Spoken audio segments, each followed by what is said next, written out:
Thank you. You're welcome. Good morning.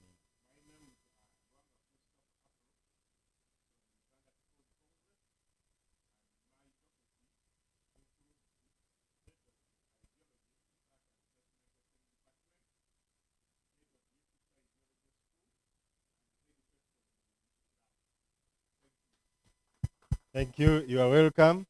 So many titles. Okay. So we have basically 6 political parties in IPOD. Those are the ones.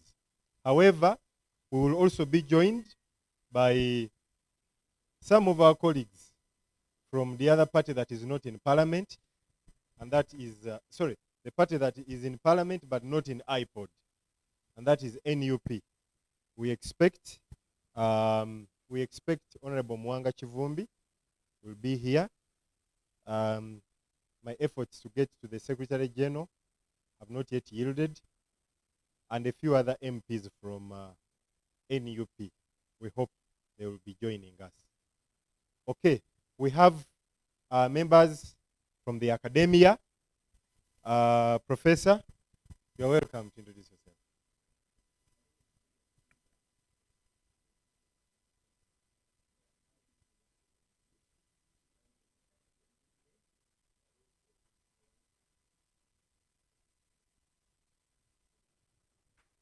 Thank you. Professor, teachers at Mac, people who have done political science, I'm sure had the engagement with the, yes.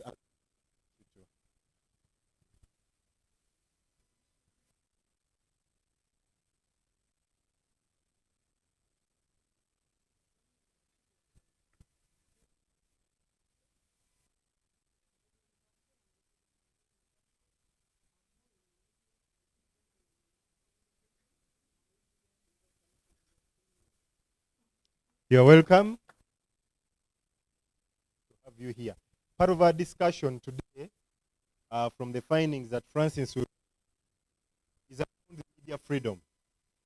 The media freedom and how that shapes the democratic discourse in a country, the free expression they are under. So you're welcome. We hope we'll have a meaningful contribution. We have people from media. Yes, Daily Monitor, New Vision.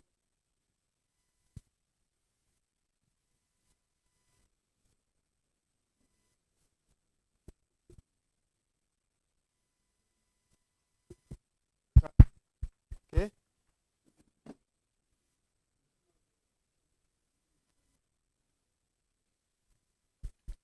You are welcome. We have joined by Progressive Party. Please pick a cup of tea and then you will come and join us. Kindly bring the microphone here. Yes. Okay, good morning, everyone. My name is Caroline Nakaiza, and I work with Hatchel Consult Limited. You're welcome. On behalf of IPO. Good morning.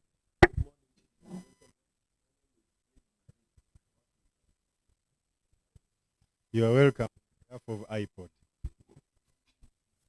Good morning, ladies and gentlemen. My name is Pius Tibingana. I work with Hatchel Consult, Afrobarometer team. You are welcome.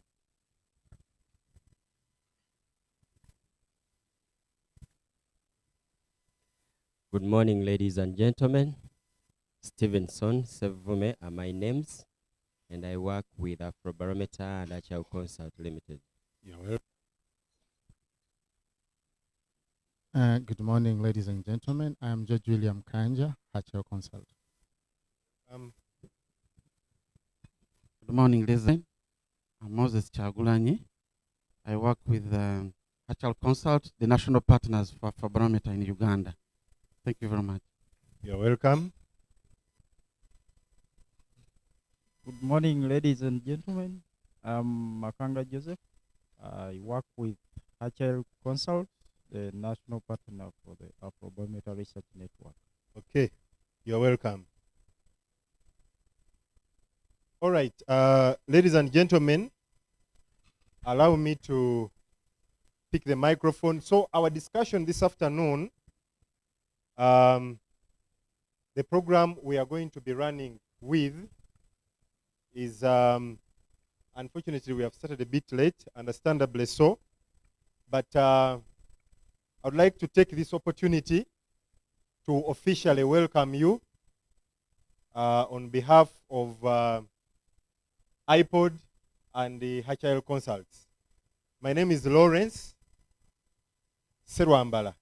I work with the iPod as executive director, and we are partnering with HL Consults to share with you the findings of a study that is very, very informative. Very informative. This is 2023, literally 2024, and we are looking forward. The peak season, the political peak season is coming very soon. And we would like to use the findings from this study that is informed by a trend analysis of a period of time to help us inform, especially the active members from political parties, what is it that can be picked from here? What can we embrace? What things do we need to change? And how do we help this country shape its future in terms of the democratic practices? So, it's a pleasure to have you here.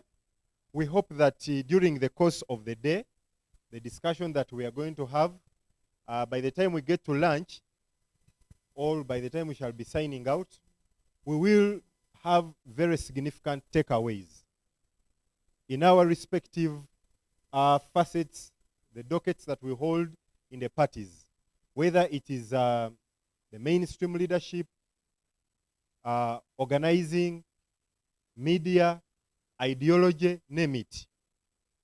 I hope we will have something very important. So we will have a presentation from Francis, who is the lead researcher of HL Consults, a partner of Afrobarometer, and he will be presenting the state of democracy in Africa and in Uganda in particular. I would like to urge you, ladies and gentlemen, to be much more particular. Uganda does not live in isolation of the African continent. The report, interesting things you'll be able to see, including what is happening elsewhere that is actually happening in Uganda.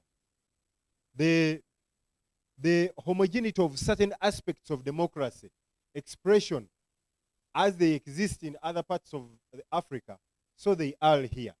But is that a trend we would like to keep with, or it is something that we want to change or redefine as far as we are concerned in Uganda? And why are we looking at this? Is you cannot know where you are going if you are not informed by where you are coming from. But during the course of the day, we will also seek to explore a few things. We will want to look at multi-party elections in Uganda. Are we progressing? Are we stagnating? Or we are regressing? I have just been talking to the team of GEMA. They are planning to hold their delegates conference probably early next year. And during that, they will want to do elections. But even within our parties, what is the status? Do these elections make sense? Or it is simply a process of rubber stamping? Okay? And in Uganda, we are 18 years. In July, we made 18 years of multi-party democracy. Does it make sense? Yes or no? So we'll try to explore that. We'll also try to explore improved accountable governance in Uganda. What are those gaps? Okay? And what are the bridges that we can look at?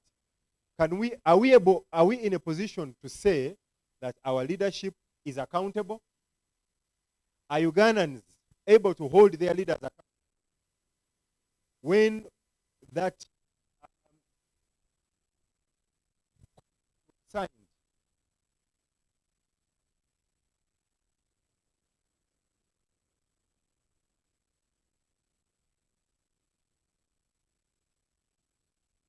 After the elections,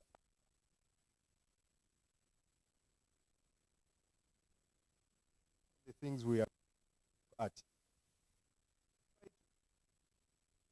From the rule of law, the justice system and mechanism can work better for all of us Ugandans. The state minister presented a report in Parliament, and until agreement, the just talking about the is a compendium of actors, okay, thing that can work better for Uganda, and that is under the rule of law.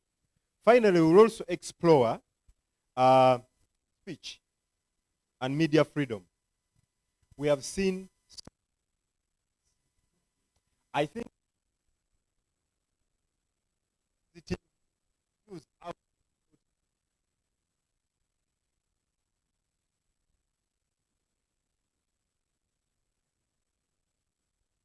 with or feel we can pass. And resorted to informal means of, media. We're talking about the social. That's where everybody is able to express themselves, as opposed to the mainstream. So all these we're going to be looking at. And I want to request you, ladies and gentlemen, let us express ourselves when that time comes with the free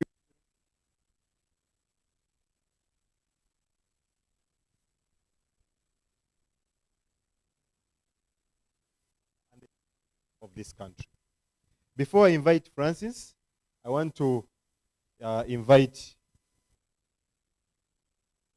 People's Progressive Party to introduce himself.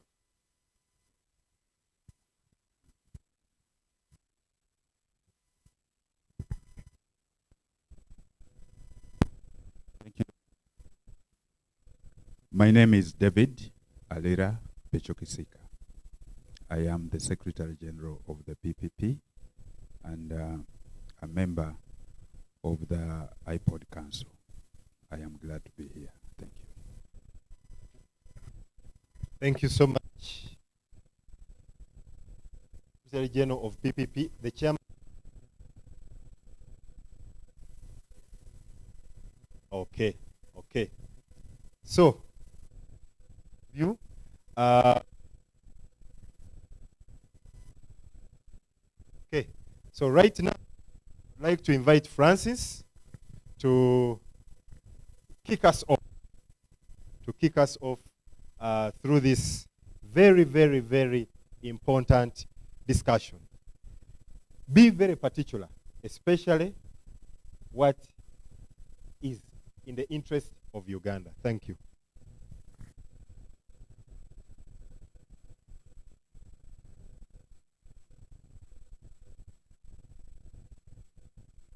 Thank you very much, Dr. Serwambara, for the intro and the context that you have provided.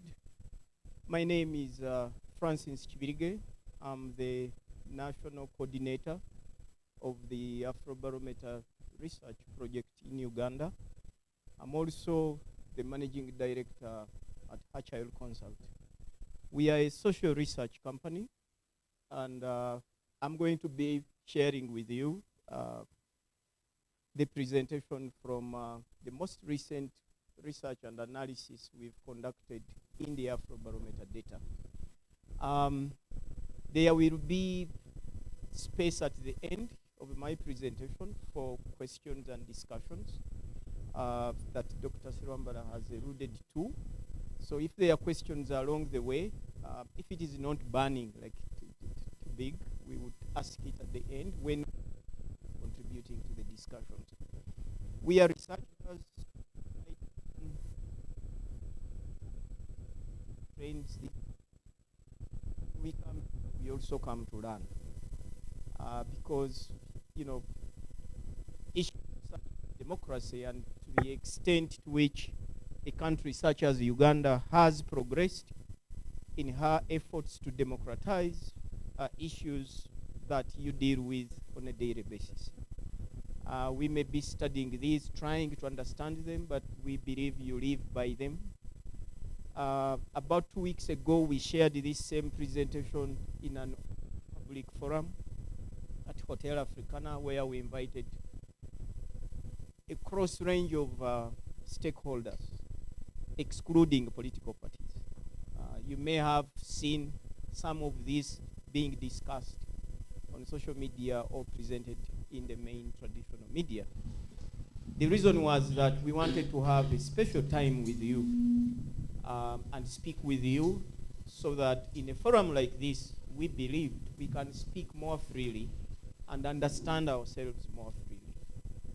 The idea behind this research, this particular presentation, is to learn about Uganda and to together, if there are lessons we can pick from this research and use it to nurture, to engineer ways that Uganda can further democratize.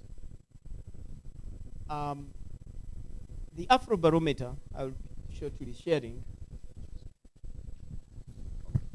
I don't see the presentation yet. The Afrobarometer is a research network.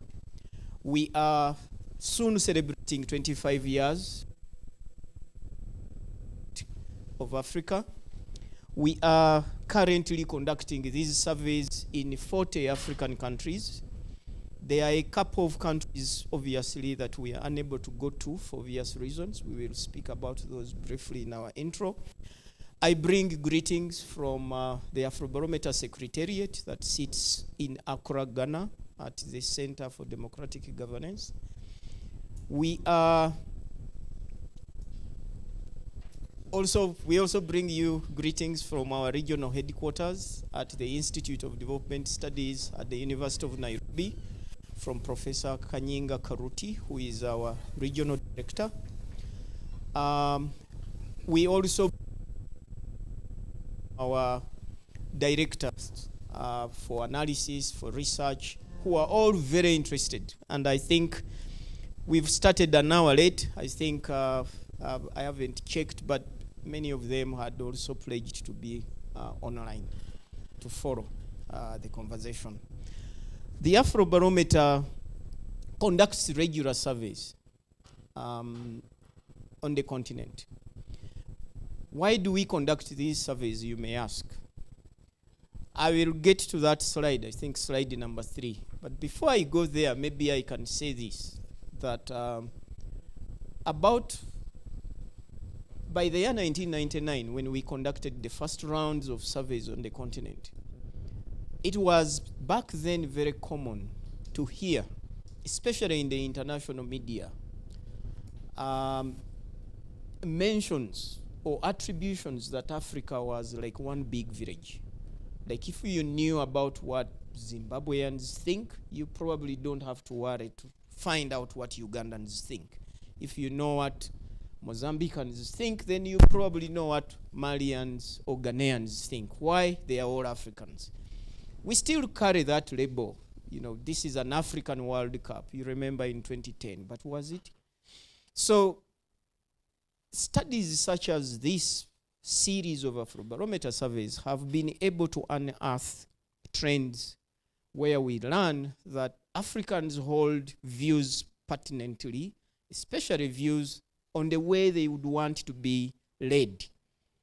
They have views they hold strongly about life here, including our lived experiences, just like they are in other countries, even though, unfortunately, our levels of education, levels of exposure are much lower than elsewhere.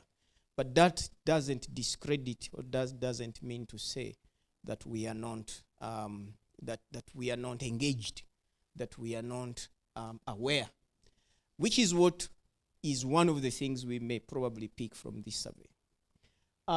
Again, I would add that we are donor funded by a basket of donor funding. More or less, all the donors that fund everybody else, including government, fund the Afrobarometer. So the World Bank, the EU, the Mo Ibrahim Foundation, the SIDA, Swedish and Canadian, and others. So they contribute money, and some fund specific programs, some of which that might be very interesting to political parties.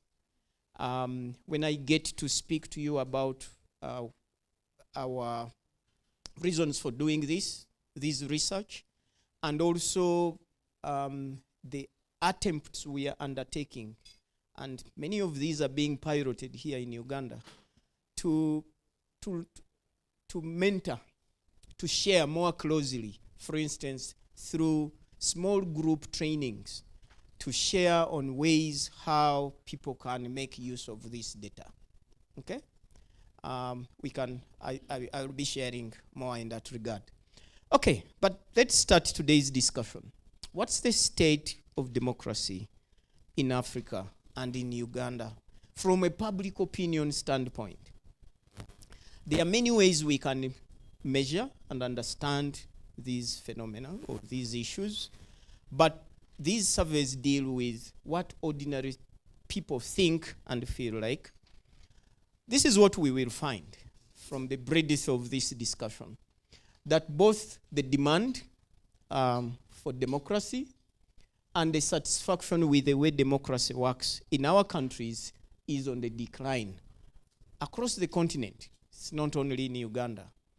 Now, this is not good news, because if we know that there are some of us who are over time becoming less satisfied or prefer less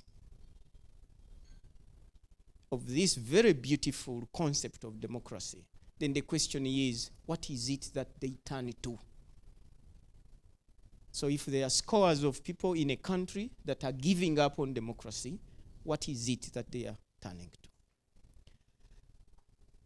We also see that while the supply of democracy has steadily declined in Uganda, this is the extent to which people see democracy at work in their communities.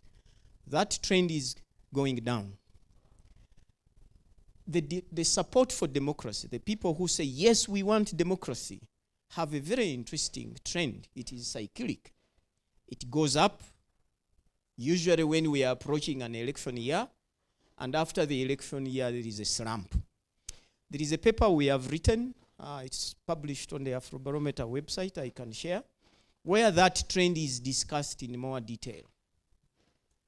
We are using a demand-supply model, you may tell from my first slide, where in terms of demand, we look at both people who say they prefer democracy. We also go further to drill, to find those who are committed to democracy. I will define those two shortly. And that's what we measure as the demand side of democracy. So those who prefer and those who are satisfied, who are committed to democracy. Then on the supply side, we look at issues of perceptions, satisfaction, the extent to which one is satisfied with the way democracy works in their country, and the extent to which they believe their country is a democracy, either a full democracy or a democracy with minor problems. Now, we take these two competing ends and compare them on a sort of a weighing scale to say, okay, if they are not meeting in the middle, like the proportion who are committed to democracy are also the same proportion who see democracy supplied in full, then we ask, what are the questions? Okay? We also see across all these studies that demand for democracy outstrips supply across the continent. In all these countries on the continent, the people who prefer and demand democracy are more than those who see democracy at work in their countries. We always are working with a deficit. And I believe we have enough people in this room to do something about this in our own individual political parties, institutions, because there is this growing, I don't know how common it is, I'm a researcher, but I haven't done enough research on that, where there are some of us who are disengaged from political parties.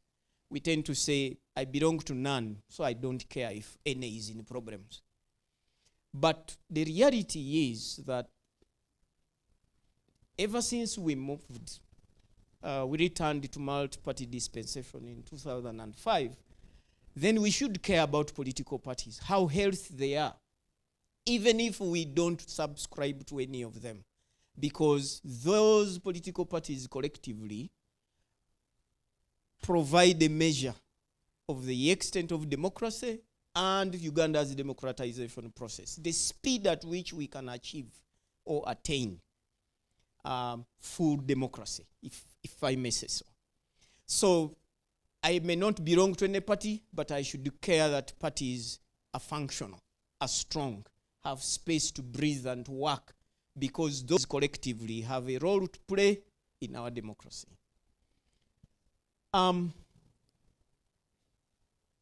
Now, we also see that there is no particular group as a demographic that is demanding more or is more satisfied with democracy. Okay? So it is like cutting across. So the views I'm sharing from public opinion cut across. So we cannot say that maybe there are huge differences between people in the north and the south, or the center or the west, or young and old, men and women, or those who live in urban or rural areas. They are only marginal differences. So meaning that the ideals we are talking about here are more intrinsic. So it's like issues that people feel very strongly about, and where they see that they don't receive enough of them, they hold their positions of demand and satisfaction. Okay, back to the Afrobarometer. So I can provide you a little bit if I haven't already. So we are Pan-African, meaning we are pro-Africa. That's how we take it. We are non-partisan, meaning we don't subscribe, we don't show support to any political party. We also don't take as a network any funding from political organizations, including governments, here on the continent. There are some countries that have invited, their governments have invited Afrobarometer to do surveys on those countries on a more regular basis, and we've turned down the offers because we're like, no, there needs to be a separation. So for the purpose of avoiding conflict of interest. So we are a Pan-African non-partisan survey research project that measures citizen attitudes towards democracy and governance. We have 3 core objectives. Let me quickly run over them. So the first is to produce very high quality on an international standard, very high quality, reliable data and analysis on public opinion in Africa. So we have headlined our surveys as quality of democracy and governance, but we devolve further. So when we are talking about governance, we are talking about issues of service delivery, for instance. We are talking about the extent to which people see that their communities where they live are well served. So the other objective is to strengthen the capacity of African institutions, such as, say, political parties, to for democratic governance, survey research and analysis. So these methods and the tools we use are available to all that may so wish to make use of them. And we are fully available to work with whoever that may be interested, to partner, to collaborate. We also organize a lot of trainings. Each year we organize summer schools, for instance, for capacity building. I think the team from our office that attended this year's summer school at the University of Pretoria returned over the weekend. We also have summer schools for French-speaking Africa in usually they are organized in Senegal or Benin, because our regional directorships for French-speaking Africa is in Cotonou, Benin. We also organize more advanced summer schools at the University of Cape Town and Michigan State University in the USA, who are our capacity building units. They provide support in that regard. So many times when we have partners that we have identified who are interested in working more closely with this data, which is publicly available, freely available online. It's free for download. Yesterday I was at Ndege University discussing these same issues, showing them how they can mine from our data free. You can download, take reports we have published across all these many countries, but you can also take raw data and analyze for yourself. On our website, we also have an analysis facility where you can log in, choose which survey round you would want to take data from, charts such as these I'm showing you, and then you can pick key questions you are interested in for specific countries or all the countries. Say women involvement in politics. You can pick such a question. You can do a cross tabulation. You can do a trend analysis and export that data in a CSV file such as an Excel file or a picture or a graph plotted, and you can go and use it. We only say, please quote, say this is from the Afrobarometer, but there is no cost. If you need more and you are not aware of how you can do it, just get in touch with us. We will provide you with, how you could do that or provide you more information. Now, we also have we have a capacity building unit based at the University of Cape Town. What I can say is there are more ways we can work closely if people are interested in using our data in their work. Okay. Also locally here in Uganda, we conduct what, for a lack of a better word, what we've called mentorship programs, where we take, I think, each series of 6 workshops, we take 12 participants. That's the funding we have. And these 6 participants, we work with them just more closely to show them what's the data we have, how can they make use of it. And we also work through assisting them to publish at least a paper using the Afrobarometer data and any other data they are interested in. The Afrobarometer also has a publication incentive. So we have about 4 levels of publications one can aim for. We can publish very brief, we call them Afrobarometer dispatches. These are policy briefs that are about 10 pages. We can also publish Afrobarometer policy papers series, as about 18, 20 pages that are a little bit detailed. We can also publish working papers that are more academic in orientation. And then we can also collaborate on book chapters or books. We have a couple we have published. Now, for all of these levels, if one takes the time to work through and get published, the Afrobarometer, we have funding, I think, from the Hewlett and Packard Foundation and Melinda and Bill Gates Foundation for supporting those efforts. The reason is that our data has been so much used by non-Africans. People in the USA, in Europe, and most recently also like in the last 7 years from the Far East. So whenever we release these data, because our data releases carry a 1-year embargo to allow the network to first do some preliminary analysis and reporting before it is freely available to the general public. So the idea is to try to have more users of this data who are Africans working in Africa. And that's why we have these support mechanisms. Okay, so we also try to broadly disseminate this data in ways that we don't believe in conducting research that sits in the shelves and collects dust. We believe that this research is people's voices. These are citizens airing out their views and their aspirations, and they should be heard. And the way we do that, or we try to do that, is to come in meetings and forums like this to target who to share to. We can do so in a group like this, but we can also be more specific to say we can go to an institution and show them this data and have a one-on-one discussion so that we all can understand and appreciate this data. Okay, so because of time, I will skip some slides. Let me also, share a bit about the method we use, because when you talk research, you need to give people confidence to believe in what research you have conducted. Our surveys are nationally representative, random sample surveys of the adult population in each country. So we work very closely with the census bureaus in these countries to access the most recent census data and its related projections or updates in order to design nationally representative sample surveys. Our surveys are also peer-reviewed.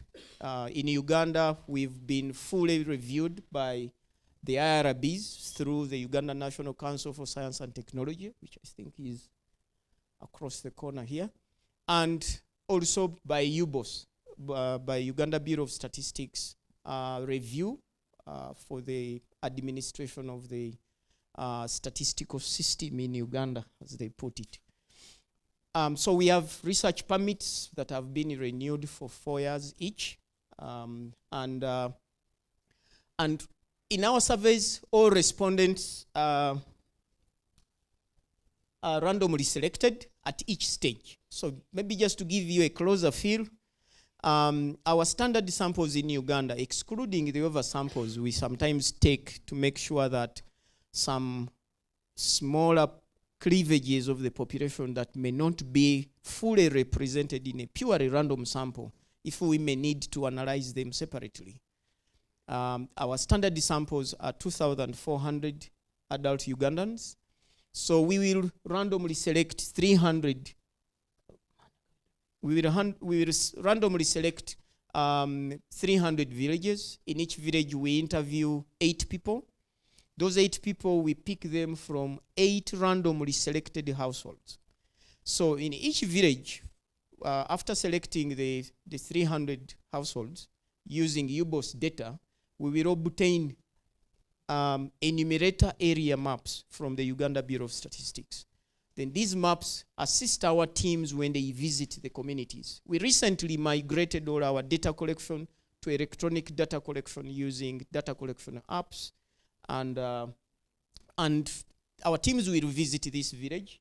We'll introduce themselves to the local leaders, the LOC ones in particular. They will show their credentials from the Uganda National Council for Science and Technology and from the Afrobarometer office.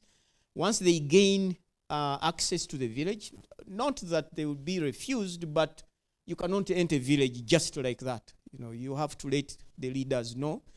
Then they will start their random walk patterns to identify the 8 households that are randomly selected. The 8 households don't represent the village. We don't pick households or individuals that represent a village's opinion. No, we do individual level surveys. So in each of the 8 households, we will ask about how many adults are in that household, aged 18 years and above. And if in that particular household we are going to interview a male, we will list all adult household members that are aged 18 years and above. And if the interview is to be with a female, we will do the same. Our samples carry a 1-to-1 gender ratio. So of the 2,400 interviews we will collect, half of them will be women. and half of them will be men. There are seats at the front. Now, once we have randomly selected this one individual, that's the only person we will interview in that household. We do not substitute within the same household. So the household randomly selected has one random chance. Now, the household member that has been randomly selected will be then approached, and this interview will be introduced to them.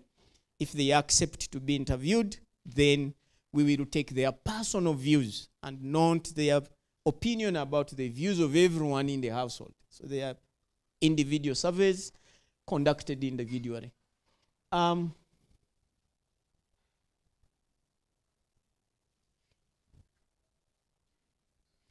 Okay, so our interviews are also face-to-face, one-on-one, and in the language of the respondent.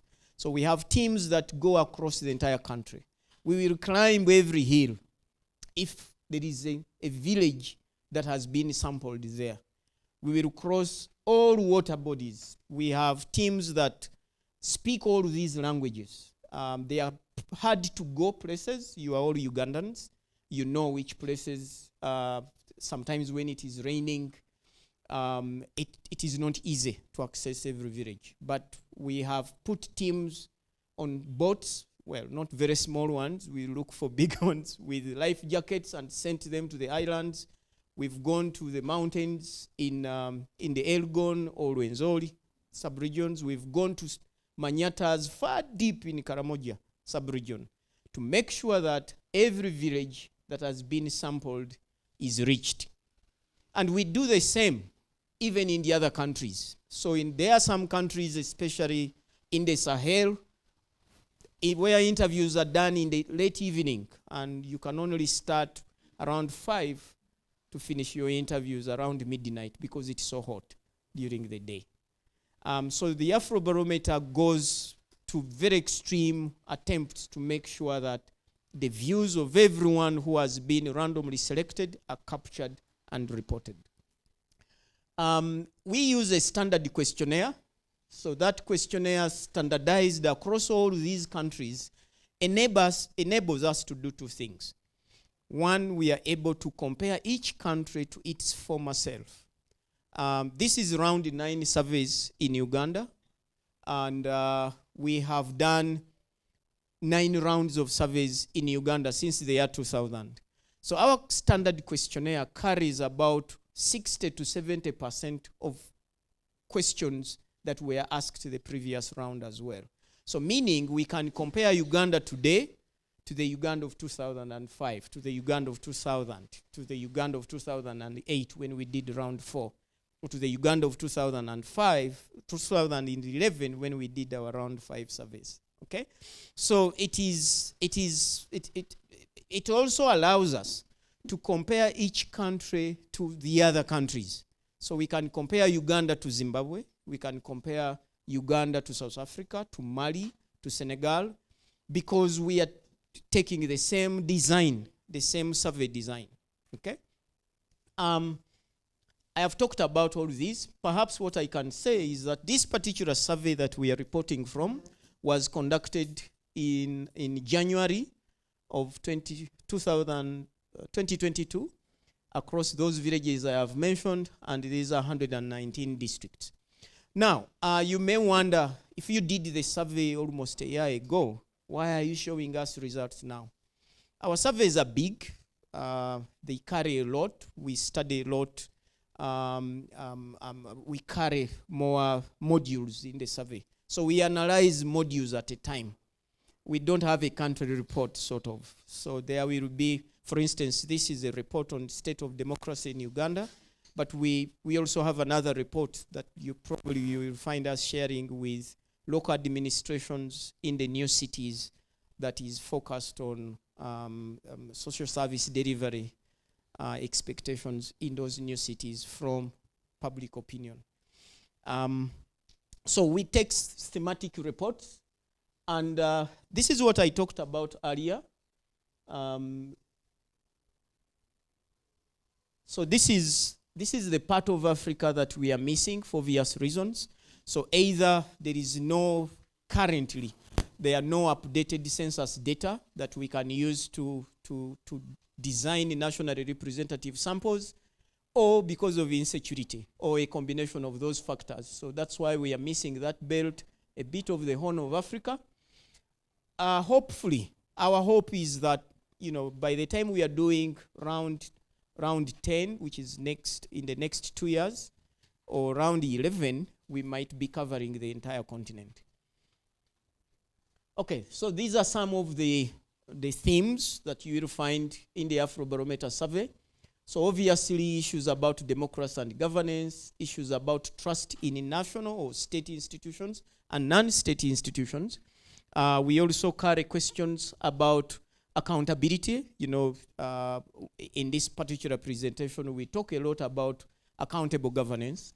There are also questions about political and electoral reforms. We have questions about identity and citizenship, about lived poverty, you know, this extent of deprivation on the continent. We talk about justice and rights. There is some, I think from our round 6 surveys in 2015, we carried a very detailed model on access to justice across all, back then was 35 countries. It's available online, and I think, I hope every one of us has been given a flash disk. So that flash disk has this presentation and many other presentations from previous surveys we've conducted, including some of these that I'm mentioning. But if there is more that you may need, you can go online and search through the publications page. You'll be able to find a lot more that you can use. So we have questions about modules, about security and public safety, participation, and there is more, because this slide is just a summary. We have also questions on gender. I think in the new survey we are starting next month, we have a module on sexual and reproductive health and rights. We have new questions on gender, gender-based violence, child welfare. You know, they are very interesting trends and data you can find, and publication. On this slide, every red dot you see is a village that round 9 survey reached.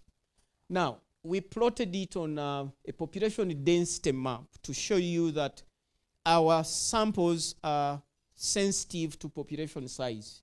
So areas that have many people or high concentration of people also are allocated more of the sample. So you can see that in this belt, for instance, where they are, the population is sparsely spaced, then there are also fewer dots on the sample. These slides show you how the sample is distributed in comparison to the national statistics, to show you how comparable it is. Okay, finally, we can start talking about democracy. Okay, so we will speak through about 5 of these sections, and I'm going to try to redeem time. So first, we are going to explore trends in commitment to democracy. What do we find? We find that despite that decline in demand that I talked about earlier, democracy remains a very popular concept on the continent of Africa. You know, the idea that one can be free, that there can be fairness, justice, those values, to whoever you speak to in Africa, they find them very appealing. So there may be differences in how we perceive and understand these concepts, because our studies have shown that democracy means different things to different people on the continent. Say West Africans will understand, perceive democracy differently from how we East Africans sometimes do. But that was very significant, distinctly significant in our year rounds of surveys. So at around about 2000 and 8 round 4 surveys, where we saw that here, for instance, we were characterizing democracy in terms of freedom of speech. Okay? Whereas in West Africa, they characterized democracy in terms of freedom of association. Like, we want to associate more. Here we were like, you can associate, but what are you going to say? Okay? So it's a very popular concept among Africans, but they have variations both in the support and satisfaction with this democracy across countries. So we find that there are countries that rank way higher than others. Okay? Now, I talked about this deficit that demand outstrips supply. We find that in nearly all the surveyed countries, demand for democracy is higher than supply, and that up to a dozen countries risk falling into autocracy as their demand and supply levels tend to fall below 30%. There is an interesting model analysis I will show you towards the end. You may have seen it in the handout, where we rate this commitment to democracy, okay? And say the proportion of citizens that are committed to democracy in comparison to the proportion of citizens that see democracy fully supplied in their communities. If those two proportions fall below 30%, that country risks falling into autocracy.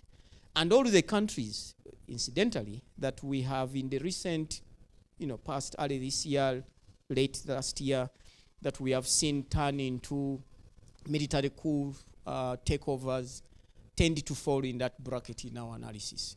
Okay? In Uganda, we see an interesting demand and supply trajectory that I talked about, where we see this sort of cyclic up and down. Tony, can you change so that the slide is bigger, so that my face is not showing? Thank you. Okay, so now you've seen these slides. I want to explain this one so you get to see what are we showing on the slide. Yes, Adi? Why? Oh, here. Okay. Now, I need to pass a disclaimer. Pardon me? Things are bad? No. No. Okay. A big disclaimer. I know amongst this room, colors mean a lot. If I were wearing, I don't know which color, it would probably signify. I see my brother very smartly dressed in a green and white. I understand. I see my brothers here when they do introduce themselves, they're like, yeah, Egumire. So, Egumire everywhere. Okay. Egumire is here, then here is UPC Egumire. I remember Egumire also. Egumire everywhere. Serious. Okay. Okay, so colors mean a lot here. But when you are working with colors on these slides, we have a limitation. We have colors that if we put them on the screen, they will not be seen easily. Okay? And when we print them, they may not be seen easily either. And you guys, in your work, you pick the best colors. So the colors that are easy to see, they are also the colors you use. Now, our color coding here has nothing to do with political parties or their implications. I also saw one microphone here. I tried to run away from it. The yellow here or the pink has no meaning in what we are doing. Okay? So we are color neutral. Why is Uganda red up there? We wanted to show it to help you see Uganda easily. But not that things are bad or anything. And thank you for picking that, my sister. So now, in this graph, I want to explain the structure because most of our data is presented like this. And I think it will help if you understand what are we trying to do. Now, here we will show you, this title will include either 37 countries or Uganda. So if it says 37 countries, it is referring to these countries. Okay? So, and we will print that here. Then here it will show you the year. So sometimes it might say many years here, like from 2011 to 2022. Then we know we have so many data points, like we've done here. So this heading refers to this map, and this is Uganda only. So what this does is to tell you this demand versus that supply, okay? And for the sake of Uganda, it is that demand versus this supply over those many years. And the text here is the question that was put to the respondents in English. So this was translated in 13 different languages for the survey. We are only showing you what the question text was in English, okay? And the little text here tells you what is it that we've plotted, all right? Now, let's begin here. So we see that this green, okay, the green here is the portion that say they prefer democracy. And then the purple here, this is known, which part is colored purple? Ant. So this is not ant. And neither is this DP. But just colors we picked that we can distinctively distinguish on the slides. So this is satisfaction with democracy. So like I said earlier, that we take this demand-supply model. So on the demand side, we see a stark difference between countries. Between countries whose citizens say they prefer democracy, okay, as a way, as a platform on which to place their governance. Mali, it's on 39%, ranks the lowest. You will be surprised about the position South Africa takes. But all the way to Zambia, 87%.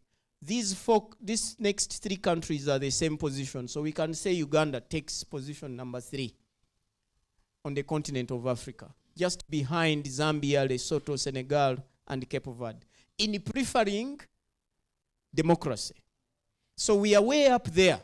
We want democracy. 81% of us currently say they want democracy. How many see it? Only 44%, this number here, say they are satisfied with the way democracy works in Uganda. Are we together? Now, if we look at that trend, there is one other number I can help you to understand this graph. You see this country average. So when you take all the countries that we have studied in this year, in this round of surveys, 2021, 2022, 65% of citizens in those 37 countries say they prefer democracy. 65. And 37% say they are satisfied with the way democracy works in their countries. So this is the average. This is the distribution. Now, what do we see? We see countries whose demand is high. Okay, their preference for democracy is low, rather, and so is their level of satisfaction. That's bad. Then we see countries whose level of demand for democracy is high, and in some cases, their level of satisfaction is as high as well. For instance, 87% compared to 71% who are satisfied in Zambia. We wonder what they are doing.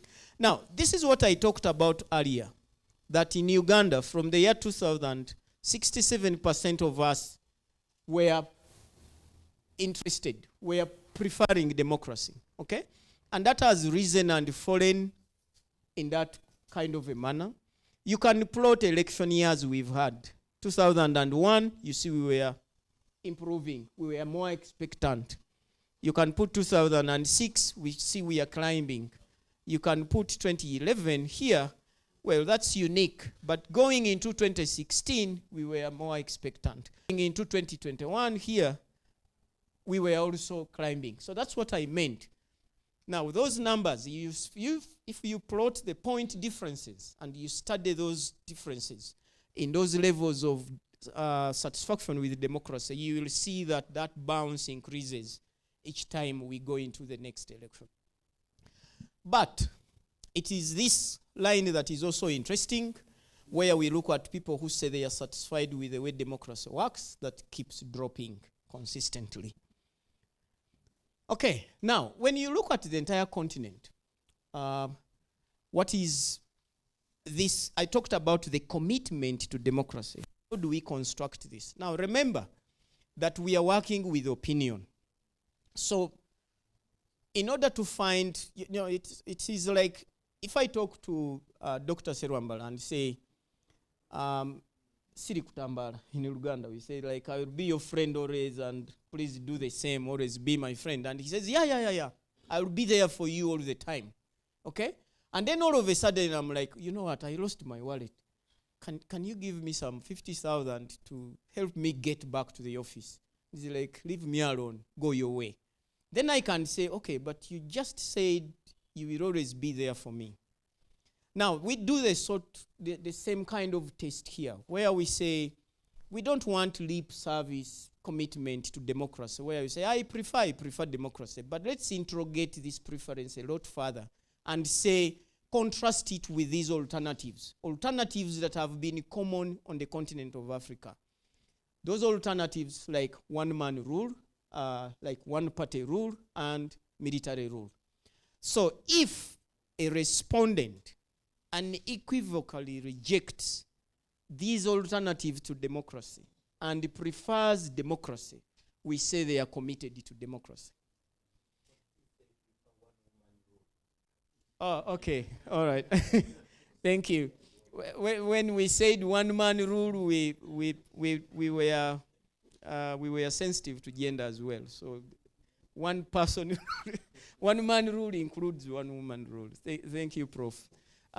Okay, so now, although many of these in their pure sense are not common on the continent anymore because things have been disguised, but we see that the proportion in the year 2011, in our round of surveys, 2011-2013, that's when we conducted the round 5 surveys, the proportion that rejected one-man rule on the continent was 79%. That grew to 80%, well, stayed the same in our most recent surveys. The proportion that rejected one-party rule, because people prefer democracy, they prefer the idea that their individual views and aspirations can have a space, can have a voice in the way that they are governed. So when they think about one-man rule, one-party rule, and military rule, they think that space will shrink. And the people who are committed to democracy kind of reject these alternatives, prefer democracy, and we plot them here as committed. So we can see that, for instance, in the year 2011, 72% of Africans said they prefer democracy, but only 47 were committed to democracy, meaning some of these 72 who said they prefer democracy did not reject one-man rule, did not reject one-party rule, or reject military rule. You understand? Okay, so the same way we see that that proportion has dropped from 47% to 39%. That's what I said is worrying. Because when they start giving up on democracy, because of what they see, what do they prefer instead? Okay? Because sometimes people say sometimes an alternative is better. Maybe sometimes military rule is better than this democratic rule we are talking about. Yep. Yeah. Yep.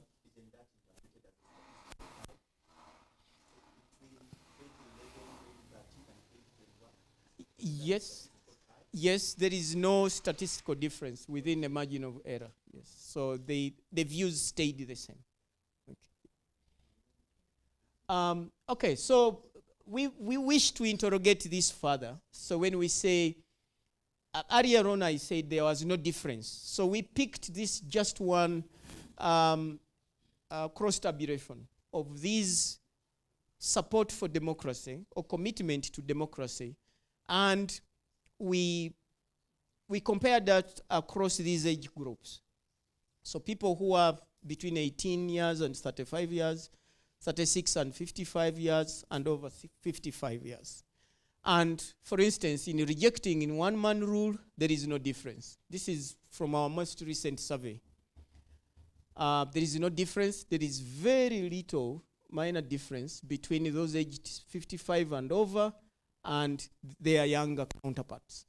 Okay? But more or less no difference between, in rejecting military rule, between the cohorts that are 36 years and above compared to their younger counterparts. So this is where we say that there could be marginal differences, but they are not major. Okay? Okay, now, let me quickly switch over to satisfaction with democracy. So we've been looking at the demand side, okay? So when we look at the supply side, we do the same thing over these two rounds of surveys, 10 years apart. What do we see? We see that the proportion who say that their country is a full democracy or a democracy with minor problems, okay? That's 53%. But also the people who say that they are fairly or very satisfied with the way democracy works in their country is 49% in the year 2011. This is again across 33 countries that we surveyed both in 2011 and in 2022. Okay? So what do we see? Although these 53 and 49 are high enough, we would say, when we look for consistency, that the people who say their country is a full democracy or a democracy with minor problems, we expect that things don't always work 100%. Sometimes don't feel satisfied with the way democracy works. So there is some bit of attrition from 53 or 49 to now 39%. And these are the people we say they perceive full supply of democracy in their countries. Okay? And this is dropping. This dropped by 10 percentage points over the last 10 years. This is, again, continent-wide. So the question is, what drives this negative downward trend? We will see in our next section. Okay? Now, but quickly to look at where does Uganda rank. For instance, this is the question we asked. In your opinion, how much of a democracy is Uganda today?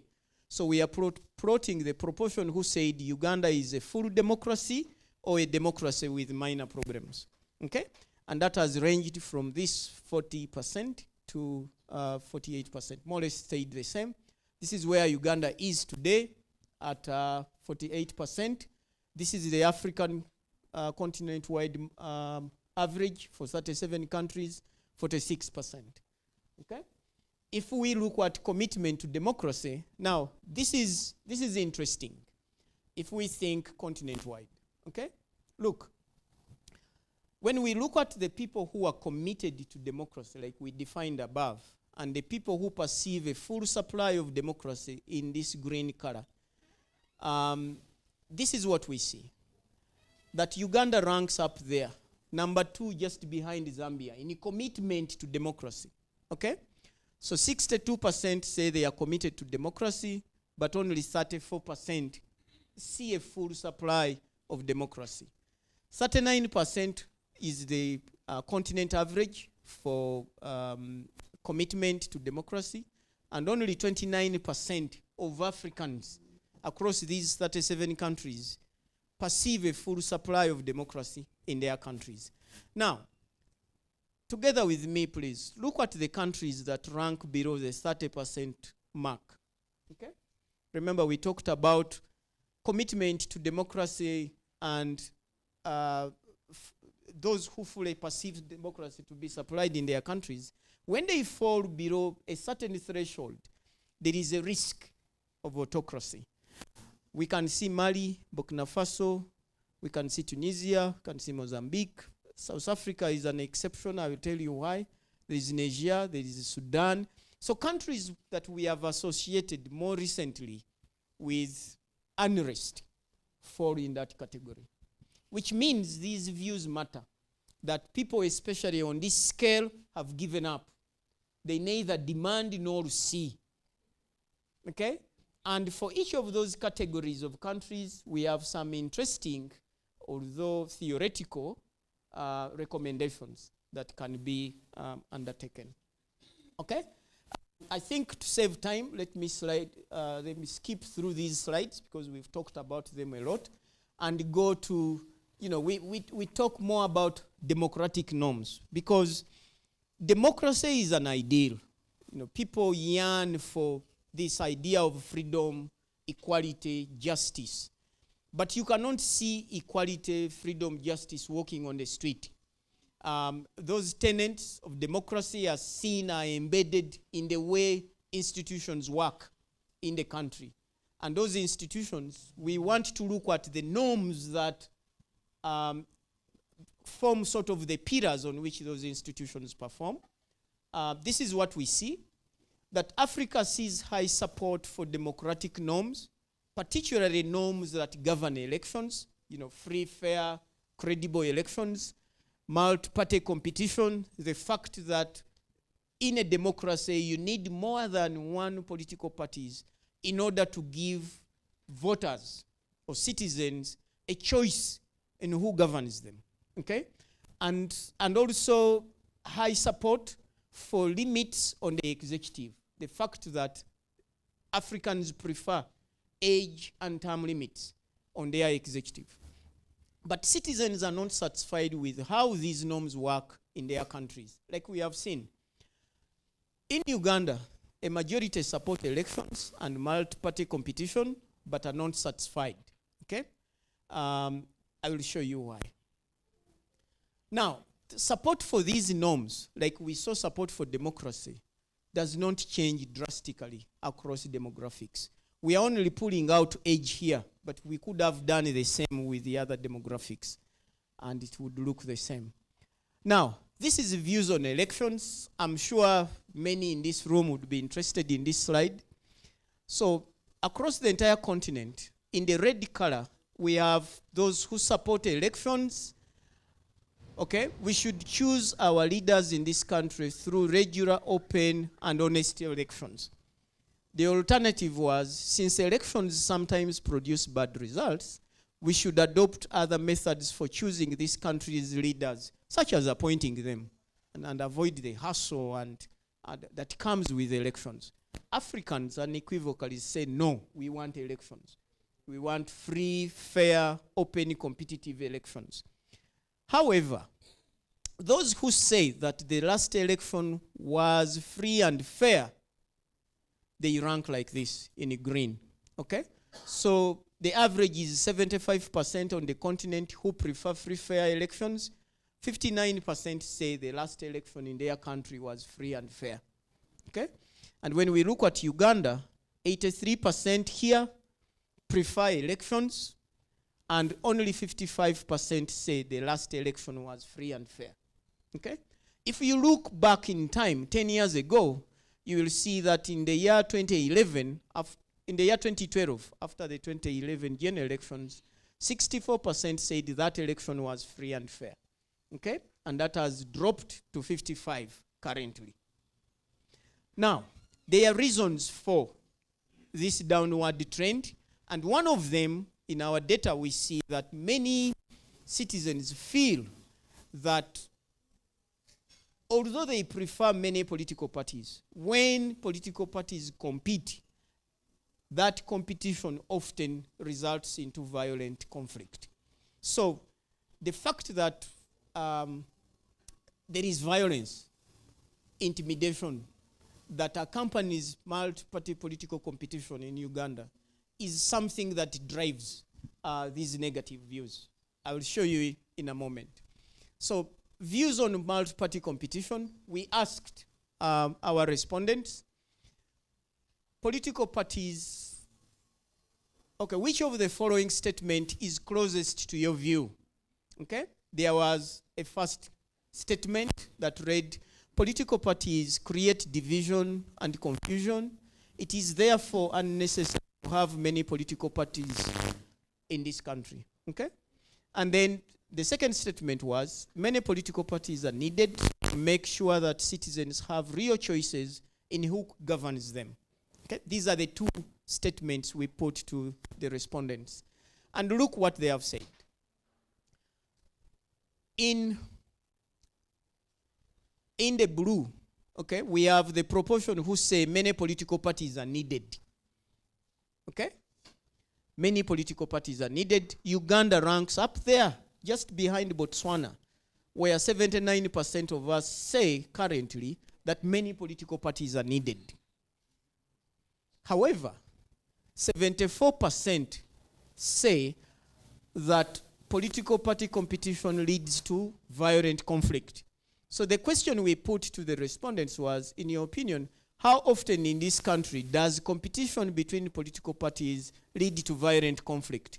And the proportion we plotted in this red or that red are those who say often or always political competition, competition between political parties leads to violent conflict.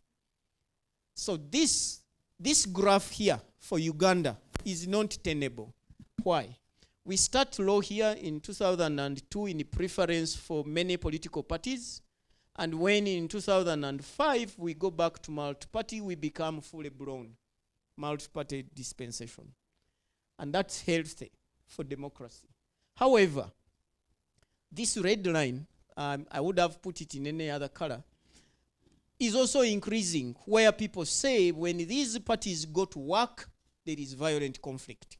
And that conflict is something people don't like. It's a disservice. Now, we look at briefly support for term limits. On the continent of Africa, 71% say, 72% say that there should be this limit on the executive. It's a strong preference even in Uganda, even though term limits were expunged from our constitution in 2005. Okay, so this is the trend currently of people who prefer this limit on tenure. Then we also have this support for age limits on the continent. Currently in Uganda, 84% say there should be with a minimum age. There should be a minimum age. And 80% say there should also be a maximum age. Okay, those are the two proportions we repeat here. Now the green here say, if there is a minimum age, what age should it be? So the majority say between 36 and 45 years. And then in the purple, darker purple, we say, if there is a maximum age limit, what should it be? The majority says 61 and above. I think that's what you see there. Okay? But this shows you how popular these norms are on the continent. Okay? Let me quickly go to the next section. There wouldn't be democracy if we only had those norms I've talked about and we didn't talk about, say, issues of accountability and freedom. What do we see? We see that a minimum of 6 in 10 Africans support democratic norms such as an accountable government or accountable governance, or a president who they see or feel that listens to their parliament and obeys the country's laws, and that the media publishes without control, government control. Now, very few or fewer than half feel that these norms are being observed in their countries. Okay? In Uganda, the majority majority prefer a president who is subject to the parliament and the courts. But a growing number feel that the president often or always ignores parliament and the law. We don't know whether it is a consequence of a very big parliament. We don't know whether it's a consequence of us not being easy to lead, you know. There are some studies that are ongoing to understand, can you galvanize a nation, say, around these ideals of democracy and democratic rule, especially communities that are not very much exposed to news, information, and these ideals of dialogue and national unity are not very much pronounced amongst them. Can you also galvanize at that top the way they are being led so people all understand the same things? or you need sometimes to bulldoze things through and make them work.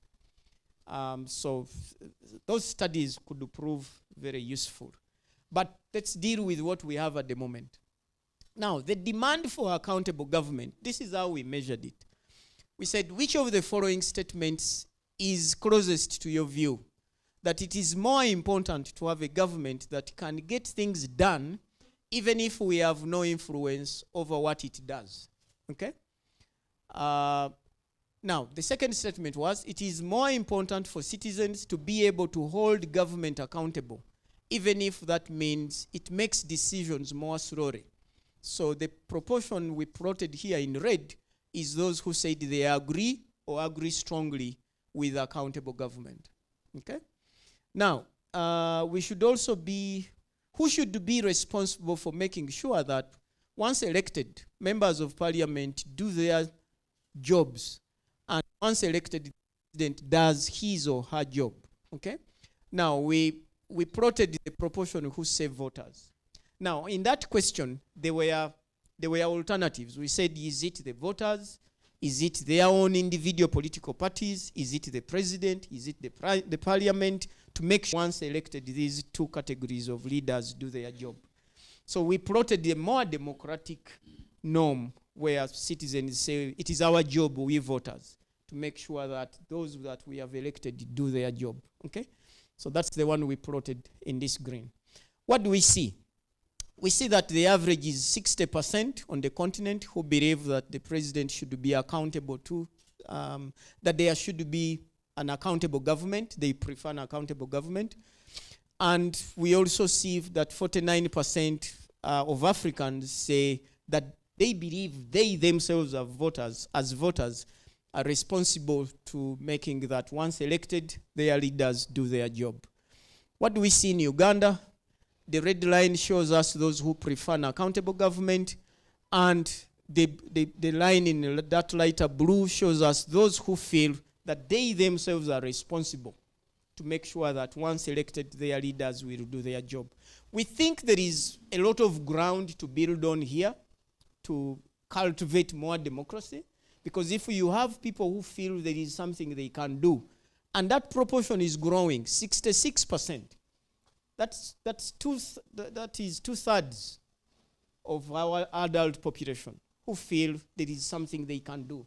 So if we were 18 million adults, that's 12 million who say it's our job. And we can begin there to make sure that we can have accountable governance. We can have our elected leaders who do what people want. Okay, quickly, views on parliamentary oversight. We did ask, which of the following statements is closest to your view?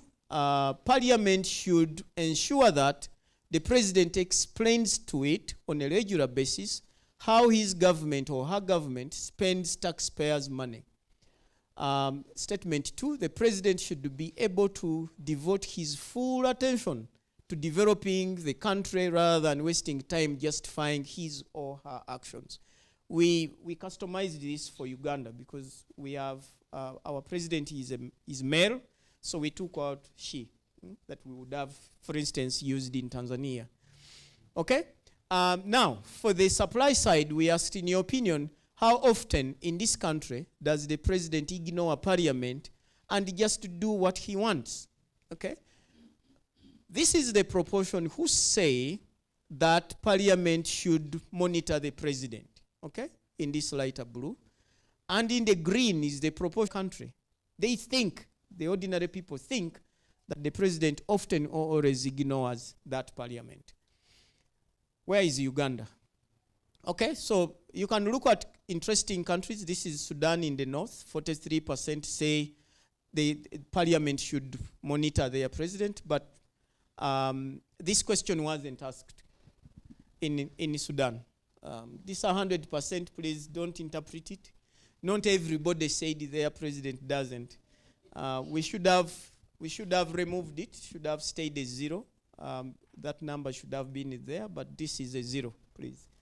On that piece of paper you have, this is a 0. Like this bar does not exist because the question wasn't asked in the country. Mauritania. Yeah, this one you mean? No, this one, there should be a data point. This we can provide you with, yeah.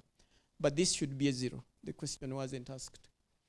Okay, so in Uganda, we have 75% who say that our president should be monitored by parliament, and 41% who feel that our president often or always ignores parliament.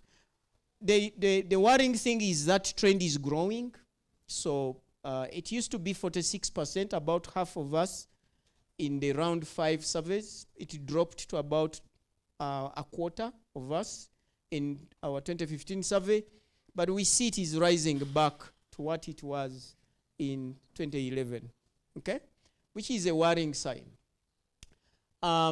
Okay, I think this would be the last one in this category, where we do the same thing about, but this time we are looking at a president who must obey the laws and courts, and whether that president often always ignores the courts and the laws in their country. On the continent, this is how this varies, okay?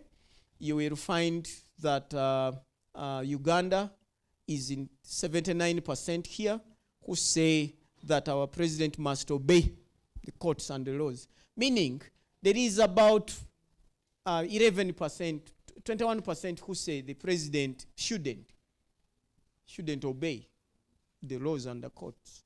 Okay, just be above them. Okay, don't forget that. So we are showing you what is democratic, okay, which is the democratic norm, democratically desirable, but there is also the other side of those who see things differently. So the 21% here who say that no, it shouldn't be. We are not talking about them, but they exist. Okay. Now, this proportion of 42% who say that the president often always ignores the laws and the courts, that used to be 44% in our 2011 survey, came down to about a quarter. It's now tending to rise again. Again, that's a worry. Now, about media freedom. So we looked at freedoms. We chose to pull out media freedom because our colleagues in the media usually are present covering these events. There is an interesting trend we see here. In the purple, there is a proportion who say the media should be free to publish. That's here, which is positive for Uganda. 72% believe in free media, But in the green, we are plotting the proportion who say the media is somewhat or completely free to do what they want in this country. And that is 64%. Now you see this graph in the green is increasing. These are people who believe the media is free in Uganda. There are some people in the media, if you spoke to them, who would say this is not exactly so, because they still feel or face challenges in doing their work. The truth is, our take is that the media has not explained to ordinary Ugandans what is this media freedom that they need? What is this free space they need to work? So ordinary people don't understand those technicalities. When a journalist is arrested or a radio station is reprimanded, they just switch the channel, watch something else, follow someone else. Because maybe you've not explained when you are behind the microphone or when you pick that pen, what it means to you to have that media freedom space. Now, this is what I promised to share with you earlier. So this theoretical model, let me do so in about 5 minutes or so, and then I hand to my brother for the discussion. Now, when we think about democratization, a process that often takes a long time to transit a country on its trajectory to achieving full democratization. That process does not just happen. It is planned, it is worked out, it is deliberate in most cases. So we see that based on that theoretical expectation, that democracy is consolidated if a minimum 70% of a country's citizens are both fully committed to democracy and perceive a full democracy to be delivered in their country.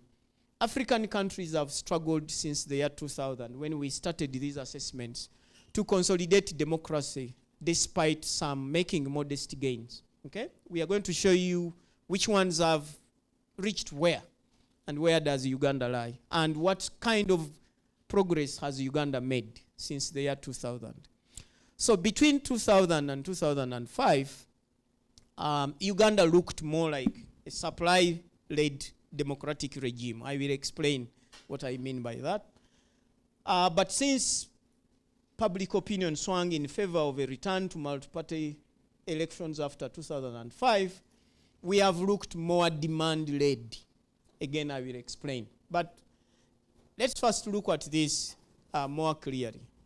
Now, theoretically, we would,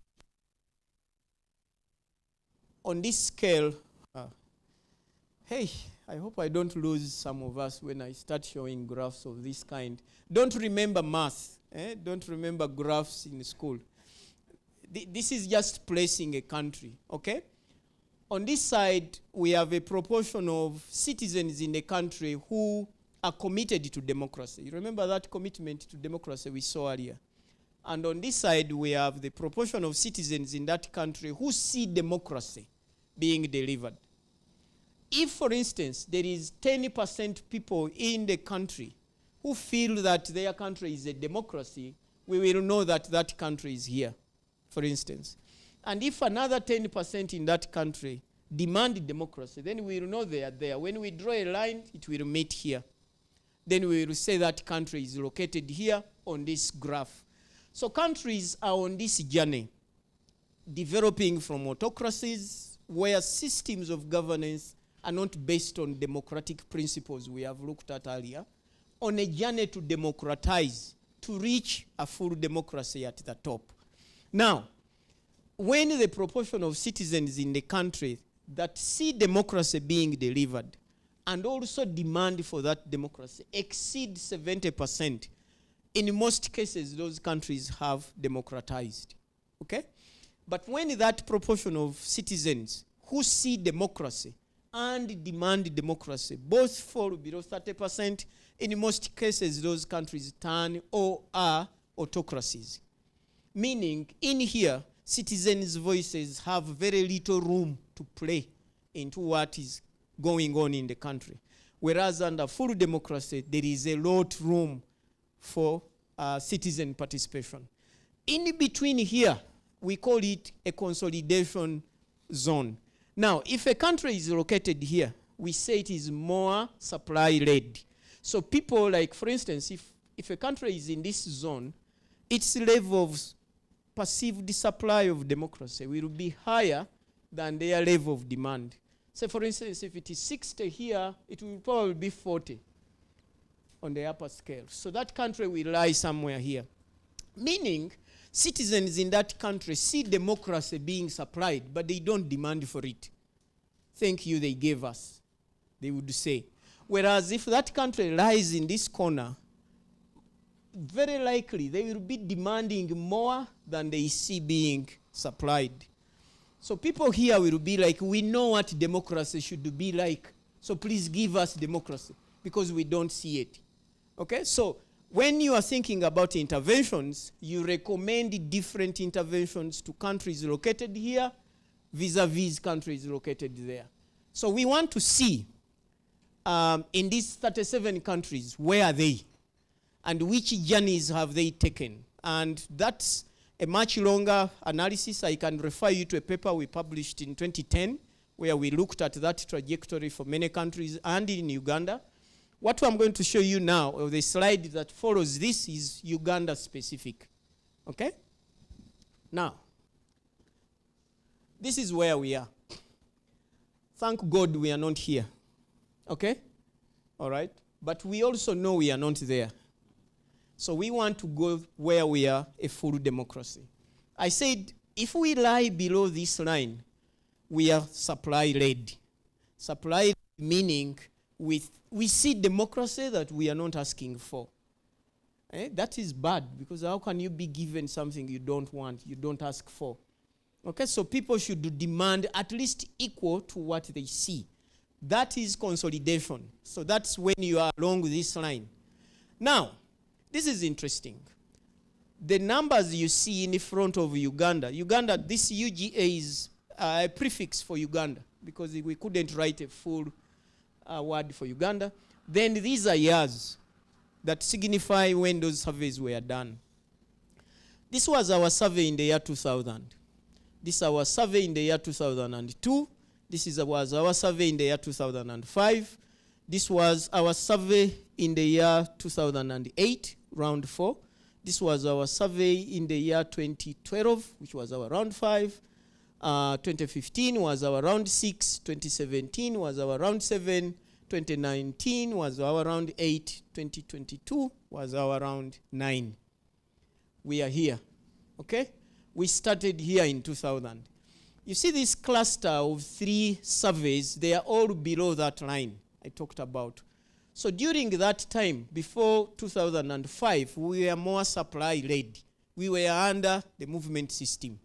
We saw and believed that there was democracy. We didn't demand for it. Now, when I say so, I mean across the entire country. This is not Kampala politics or politics in the urban areas. This is when you bring my mother who lives in the village and you put them together with all of us in this room who speak very good English. Okay? Now, once we cross over to multi-party dispensation, we are awakened. You guys awakened us and told us what there was and what there wasn't that we were lacking. Our views and outlook about democracy as a country changed from being supply-led to being demand-led. We now know what we want and we are asking for it. So from 2008, in our round 4, look, about 55% of us said we want democracy, but only about 40% were satisfied with the way democracy worked. So 2012, again, much higher demand until here today. So what does that mean? Now, this means that we have to improve as a country on very well calculated interventions that will answer those voices of demand, because at least we know what we want. And that will be my last slide, okay? If you can save that question for now, I think I will just show you. This is all those 37 countries plotted on one map. Each dot you see here is an individual country. So the countries that are located here are the countries we say have a problem. So now, these dots indicate individual journeys for each country. So if we pick one country of interest, remember 22 years of data collected across. So we just picked out outliers or significant ones to take a look. Take note of our neighbors here. They have a very interesting democratic story unfolding. Okay? Now, what contributes to these views? Allow me just to present this slide. It is coming from these 2 models. In these 2 models, we do a little bit more detailed mathematical manipulation of the data to see what factors are associated with our levels of demand for democracy and our levels of supply for democracy. I will be very brief here. I don't want to lose anyone. But this is what we see, that many of us Ugandans, or many of us Africans, demand and perceive democracy through different lenses. To some of us, democracy is more about economic, the delivery of economic goods. We say, how can you say we are a democracy when I don't have a job, when I don't have an income, when the landlord is knocking at my door and I can't pay? How can you say we are a democracy? How do you say we are a democracy? I went to school, but I don't have a job. To others, democracy is more about the delivery of political goods, such as a well-functioning electoral system. So to some others, they are like, no. How can you say we are a democracy when our elections were not free and fair, in my opinion? Or how can you say we are under democracy when there is corruption, when the judicial system is not functioning, or there are issues? So to sum up, and that's the reason why you see South Africa rank so low, because to them, democracy is more about services, is more about jobs than it is about these ideals. Okay? So they like the ideals, but those ideals should translate into tangible delivery of political and economic goods, in their opinion. Okay? So most of the things we see here, okay, like we've pointed out a few summaries in this slide, but I don't want to lose you because of that. Okay, very quickly, in our conclusion, I think I will invest more time in here. So is this an opportune time to consolidate? Okay? Why do we think it is an opportune time to consolidate? Because of the trends we have seen. We see that many Ugandans demand, many Ugandans feel that it is their role, it is their responsibility to hold their elected leaders accountable, for instance. Many Ugandans prefer these ideals of democracy, including many political parties, to many of you, which many of you represent. But they are not happy with the way these democratic ideals are being exercised. So we have something to do. We have a role to play. And in our research, we think we can do 5 things. The first is a very strong citizenry. A citizenry that is able to critique constructively and to participate fully, to participate meaningfully. So we don't have yes, or those who simply follow. I will vote Chibirige because he is my kindred. He's one of us. We are of the same this, same that. Or I think I will gain something. No, we should say Uganda will gain if we vote this Chibirige. I'm not standing for anything or anywhere. So that's why I'm using my name. Okay? Now, that's number 1. So we probably need, in everything we do, in our functionaries, in our political parties, in our programs, to promote this idea that we need a stronger citizenry in this country, on the continent of Africa. It's not only Uganda. So there are countries that say they have invested in the capacity of their people, but I think we need to unequivocally say that this is required across the entire continent. Secondly, in our research, we recommend that there should be, we should adopt strategies that bring to the fore accountable governance, the extent that people can feel and be part of a process that, for instance, they will fully participate in developing programs or policies, monitor and evaluate them, including working through their representatives. It is interesting that each one of us has about 11 leaders that we have elected who lead us. If you start from the village where you live, there are at least 2 people, the LOC1 chairperson, and let me include the secretary for women. Then from your village, you will have a councillor to represent you to the parish. Then your parish, you will have another councillor to represent you to the sub-county. Those are 4 already, right? Then at the sub-county, you have another councillor to represent your sub-county to the district. I count those 5. At the district, if your district is so small that it is one constituency, you have at least 1 directly elected MP and 1 woman representative. Now that's 7 already.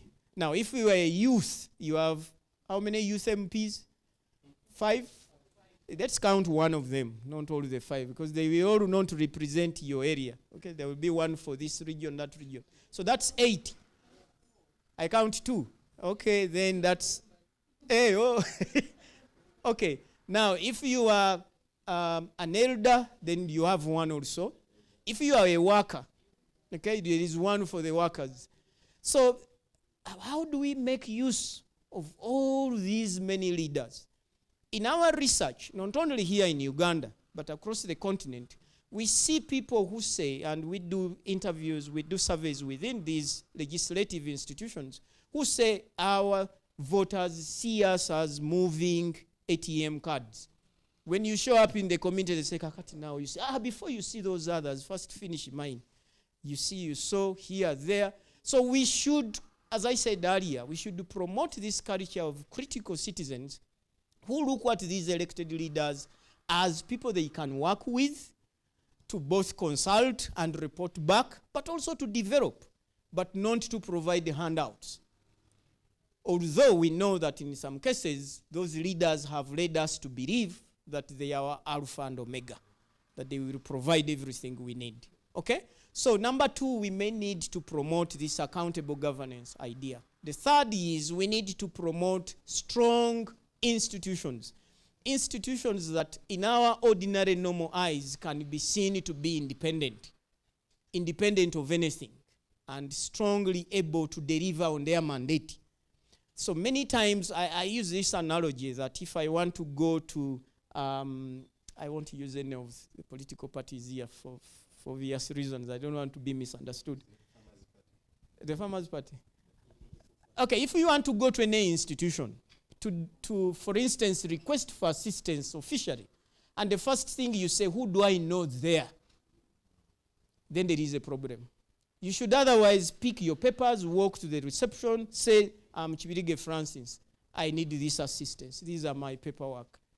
And then you say, sit here, wait a minute, go to that office, go to this officer, you go home, served. But the moment you say, I know Serwambara is there, I'm using you as an example, then there is something wrong. Okay? So we need to promote institutions that function more or less automatically. Okay? Then the last is we need to promote initiatives that make social service delivery work. Most of the people that are dissatisfied with the way democracy works is because they are frustrated with the way public services work. They went to seek medical care, they couldn't find. They went to seek, they went on the road and the road was bad. They went to seek public education and public education didn't work in their opinion. They wanted water supply and water supply didn't reach them. There is a service delivery paradox paper we have published in our other publications, where we look at the proportion of Ugandans who agree that it is healthy to contribute more in terms of taxes to government in exchange in the hope that they will receive better, improved services. Okay? The majority say, over 50% say, no. Those leaders of ours, those institutions already have enough. Let them use what they have. I'm not giving them a single more coin. We know attitudes towards paying taxes are universally negative. But we also know there is benefit in getting improved services, because when you speak to duty bearers, they would say, we would have improved service delivery, but we need more resources. But the primary beneficiaries don't want to contribute more because they believe that those duty bearers are wasteful, including being corrupt. So when we improve on social service delivery, after doing the above recommendations I have mentioned, our democracy outlook as a nation will be improved. I thank you very much for listening. I beg to stop there. Thank you very much, Francis, for a very good job done. Can we give him another round of... Great. We're going to have time to discuss this report.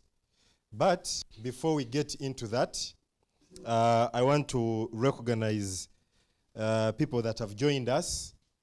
I will begin from this side.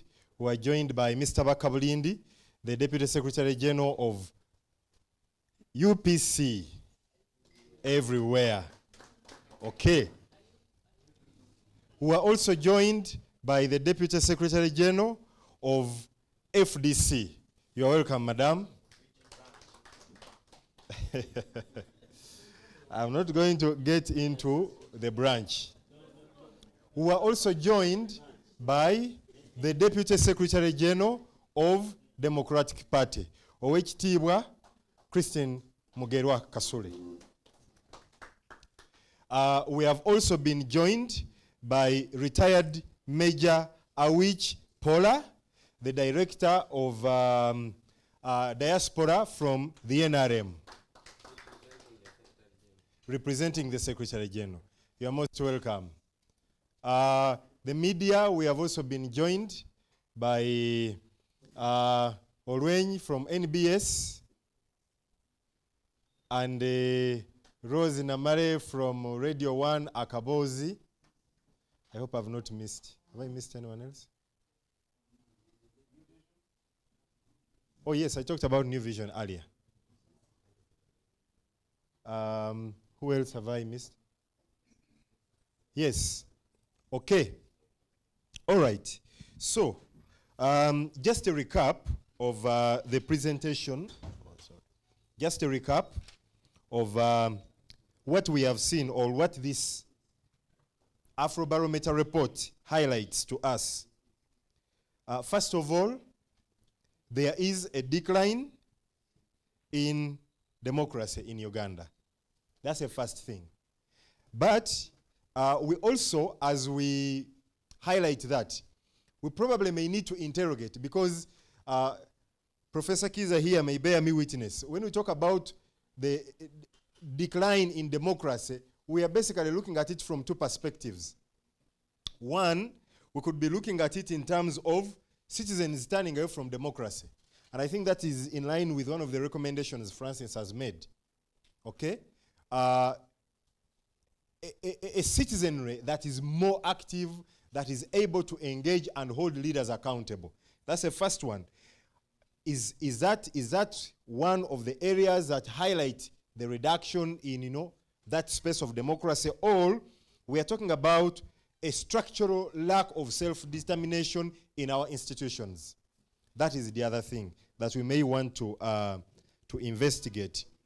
Then two, our democracy has taken on a trajectory of, it has shifted from the supply, which we saw in the early stages of when the country espoused multi-party democracy. Right now, what we are seeing is more of demand. However, this report, for me, one of the things that comfort me is actually the very tail end of it. That Uganda, where we are right now, we are in a state of consolidation. And I think that is where most of the African countries are. That state, in politics, there's also what they call political equilibrium. Or from economics, where you have demand and supply, where the two forces meet. Okay?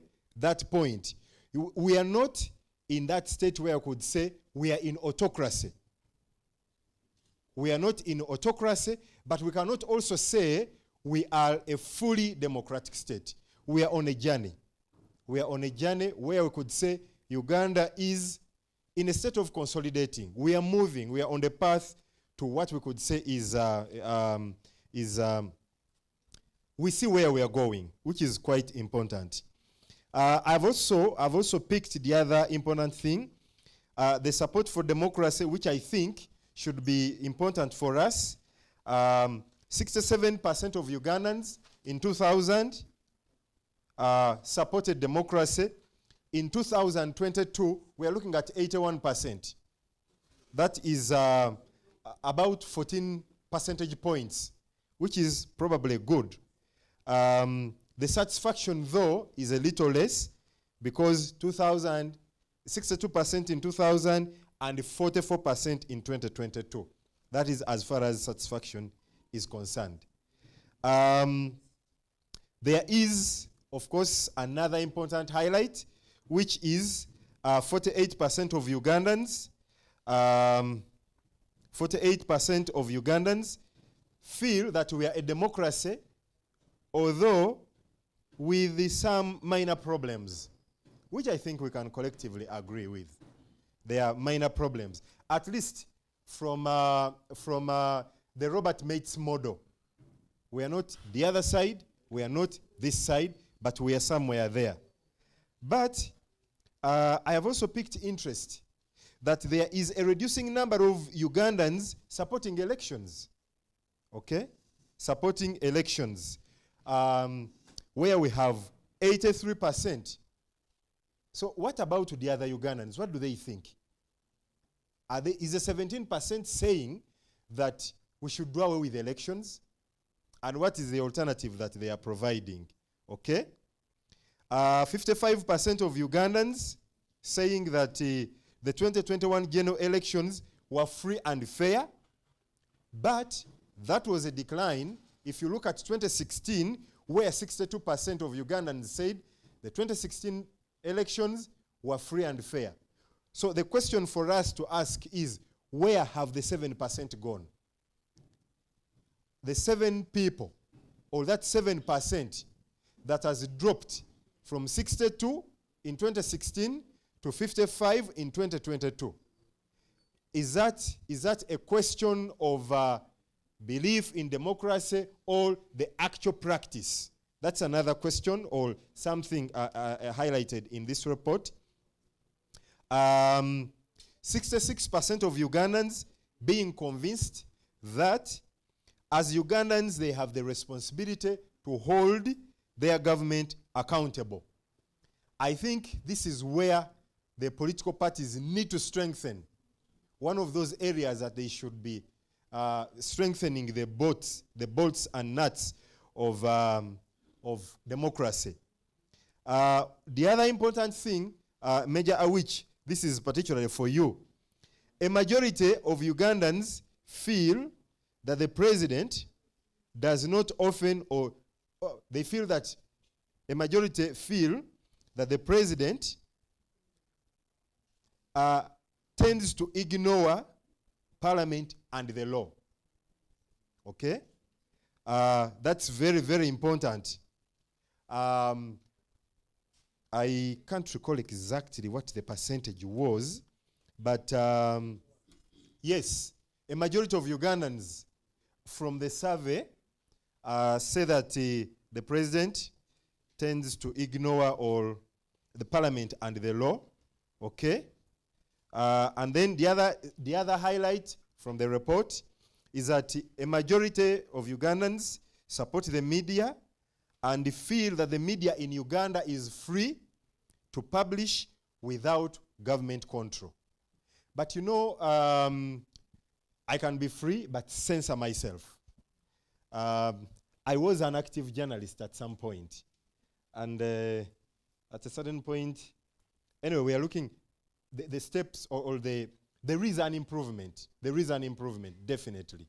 But you know, if you talked, for instance, to individual journalists or those that are practicing, they may have their own ideas about that. For me and my colleagues here in the political parties, 2017, 75% of Ugandans were supporting multipartyism. And as we speak, in 2019, there was a 72%. Where did the 3% go? Okay? If the report tells us that the margin of error is plus minus 2, we cannot say this is a statistical tie because within the margin of error it is above. So the question is, where are those other Ugandans? What do they think? Have they been left out, or the parties that are responsible for giving them assurance have abdicated their role? Okay? 75% feel that parliament should monitor the president. 75%. And I wrote here a question, just out of my own curiosity. Where is the 25%? Which I think Francis alluded to. If only 75% feel that parliament should monitor the president, where is the 25%? What do they feel? Do they think that the president should have absolute powers, or there shouldn't be a check for the presidential powers? That is at least another highlight from the report. And then the other important thing is, which I think should be very, very strong for us to highlight, or to investigate. In 2015, at least from the graph Francis plotted, I don't know if I can track it here. Yes, yes, here. If you see 2015, government of Uganda supplied more democracy. Okay? Here, there was more supply. But if you look at 2008, there was more demand. So it certainly means that in 2008, between 2008 and 2015, there was a fall in supply. Probably 2014. And then in 2015, government increased. Yeah? I think, for me, that's what it means. So why do we have, again, Francis talked about it, where we have, where we are having situations of peaks and troughs in the democracy. Peaks in terms of, demand, and then we have the troughs, that kind of situation. Okay, so these are basic highlights that I try to summarize from this report, plus a few others. I am personally happy that yes, whereas a few things may not be, but I think we are, even as we talk of a decline, that is from a generic perspective. But if we look at the particulars, and we could be we may pick a leaf from South Africa. From South Africa, for instance, in this particular slide. South Africa is one of the countries that we think are quite democratic. But if you look at 43% of South Africans preferring democracy, but the satisfaction is at 25%, which is what Francis has just talked about, that democracy ought to go beyond the basics that we define. They're probably looking at it in terms of services, accountability, name it. So they want to customize democracy that speaks to their context. In Uganda, what kind of democracy are we speaking about? Are we talking about democracy which is exercised through elections? Is that the basic we want to go to? All. Okay. We want to also, before we go into our discussion, would like to recognize some other people that are with us. Anne Okello, Daniel Iberi, Samuel Balongo, Brenda Nafuna, Wilberforce, Jack Ategeka, Joel Okao, and Eric Otu, who have joined us on the online.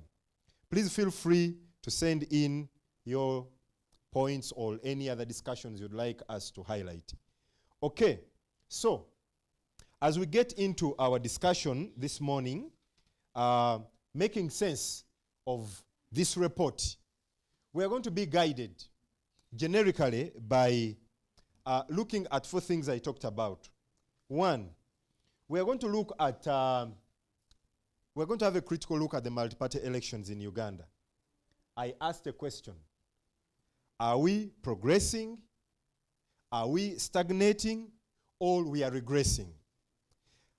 Like I said, 2005 until today, we've had 18 years of multi-party democracy.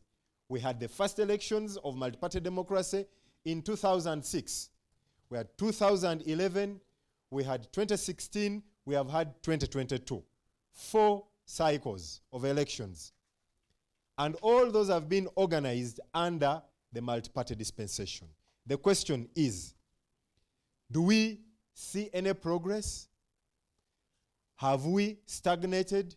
Or we have retrogressed? And if we have retrogressed, is it time for us to think about the movement system, where we came from? Francis, in his presentation here, told us that Ugandans reject a one-man or one-woman rule. They also reject a one-party rule. At least statistically, there is no progress on that. So, as Ugandans, we have more of embraced multipartyism. Where are we? Progress, stagnation, or we have stagnated? I want to commit 20 minutes to that, so we have a discussion, and then we can move to the next. We'll begin with Christine, David, at least different shades, Mzee UPC, then my brother Council from Jema, and Major Awich. Yes, we are coming to you because, to pick the perspectives of NRM. Can somebody help me move a microphone?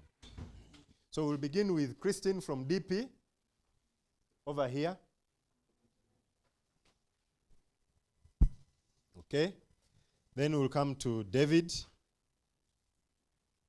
Okay, where are we as Uganda in terms of our multi-party elections for the cycles? Where are we? Do you feel we are stagnating, we are progressing, or we are regressing? Your views in 2 minutes. Thank you, Lawrence. I'm sorry, I'm not going to answer your question because I had interventions that I prepared all along the presentation, so allow me to make those. First of all, there's a slide on views on multi-party competition. That slide, I would like to say that my comment is that I think the views of Ugandans were shaped by propaganda by the NRM in that period, where they took us to Chankwanzi and they told us that political parties were bad. So I think most of us, of that age group which went to Chankwanzi at the time, if you asked us whether political parties lead to violent conflict, most likely we would say yes. Obviously that not. But I think the views there might have been shaped by that, in my view. Then the other view that I have is, you asked about the demand and supply, that the graph on demand and supply of Uganda, in Uganda, the back and forth path to attempt to consolidate democracy. That one, I looked at that graph.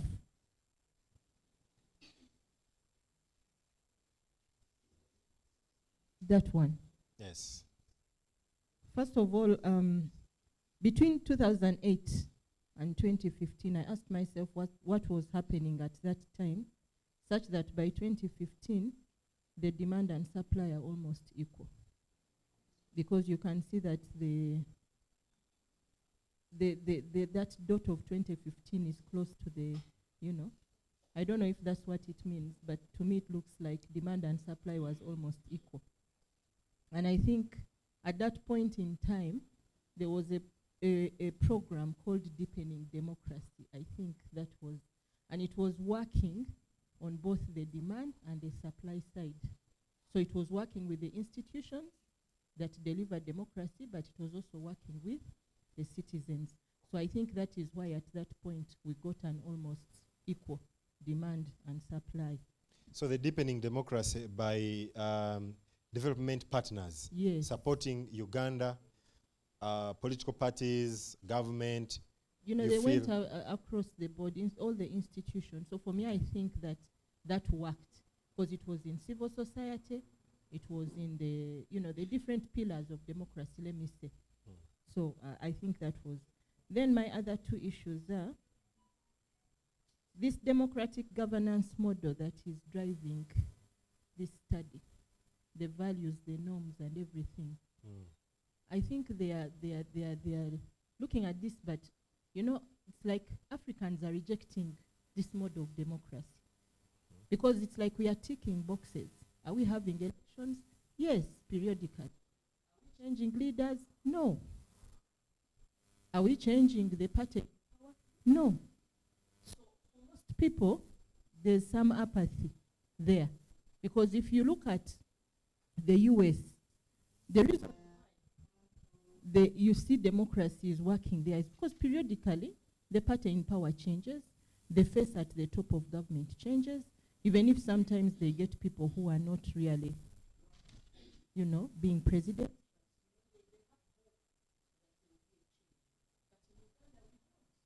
So I don't know if this the figures that we are seeing 70-80%, I don't think that they are. It's, I think, also exploring the African models of systems from, our own. We are failing to move. We have stagnated around that area where you see us on that graph, where you're saying we are work in progress, but we are really not. No African country has moved to democracy, and that should be something to note, despite many years of this. And then, okay, as you summarize, yeah, this is my last one. The interventions, I think. The reason we are seeing that graph like that is that the interventions have focused more on the demand side, the citizens and so on.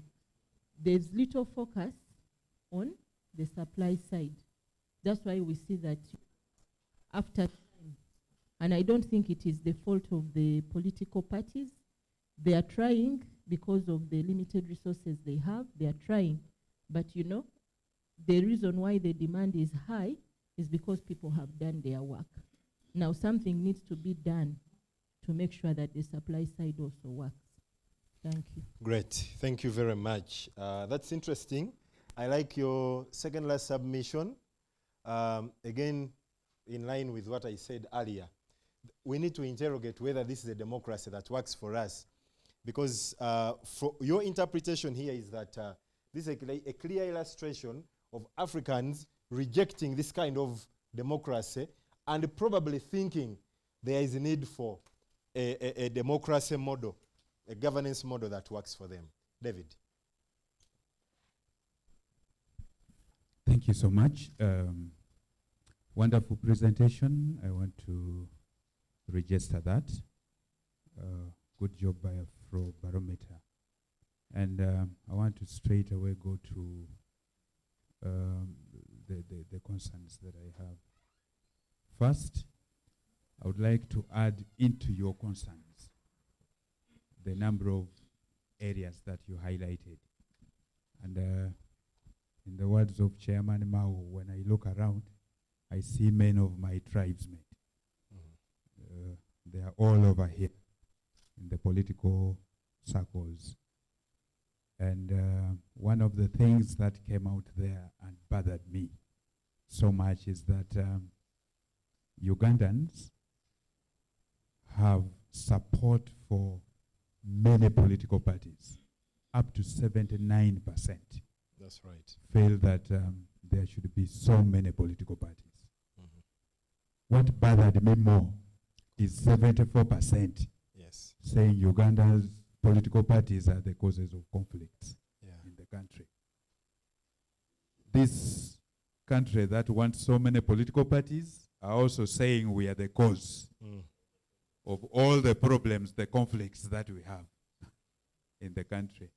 And I thought that was a serious one for us. Yeah. Something that we need to seriously interrogate and try to find out why people think we are conflicting and causing conflicts when we should actually be providing a solution to conflicts in the country. So I just wanted to raise that. But to answer the question, where are we?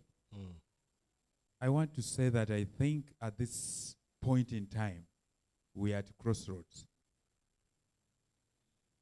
I actually don't know whether we are progressing, retrogressing, or just stagnant. We are at crossroads. We possibly do not know where we are and even possibly where we want to go. And this is what I pick from, these figures. Just look at this. We have a country where 94% reject a one-man rule. but one man is ruling us closing 40 years. But we reject it completely. 94%. That is nearly the entire population. But one man is closing 40 what? 40 years. We also reject one-party rule by 85%. That's a huge one as well. It's a D1. It's a D1. I can confidently say one party has ruled this country from 1986 to date. But 85% of us are saying we don't want it. We don't want it. Also, 87% reject military rule. But those of us who are in the frontline practices, we also know that the military is actually what is sustaining the government. So we are more or less in a military confused state. That's why I'm saying it's a crossroad. And interestingly, 81% of us support democracy, and only 44% are satisfied with it. If we are not in a state of confusion, where are we? I actually see total state of confusion. We don't know where we are. We don't know where we are from. We don't know where we are going. Okay. That's why I'm saying we are at crossroads. Something needs to be done. I was very interested in the recommendations that are coming from the report. And one of them was building a strong citizenry. But my colleague here may not agree with me. Which colleague? From the NRM, Major which? He may not agree with me.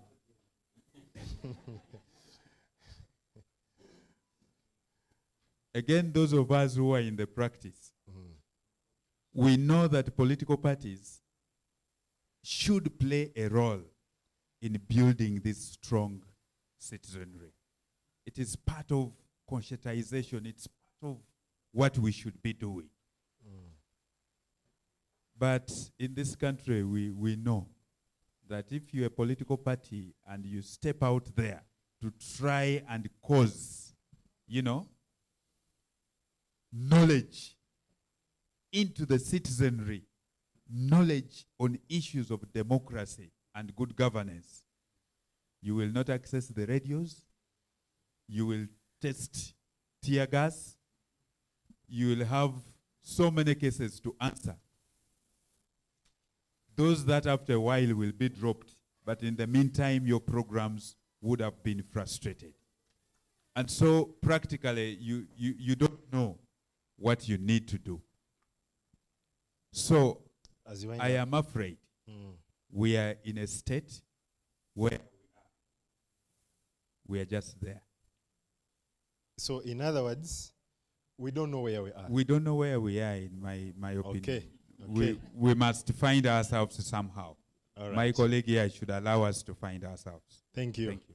Thank you. I'll pass it over to Mzee, UPC. Thank you so much.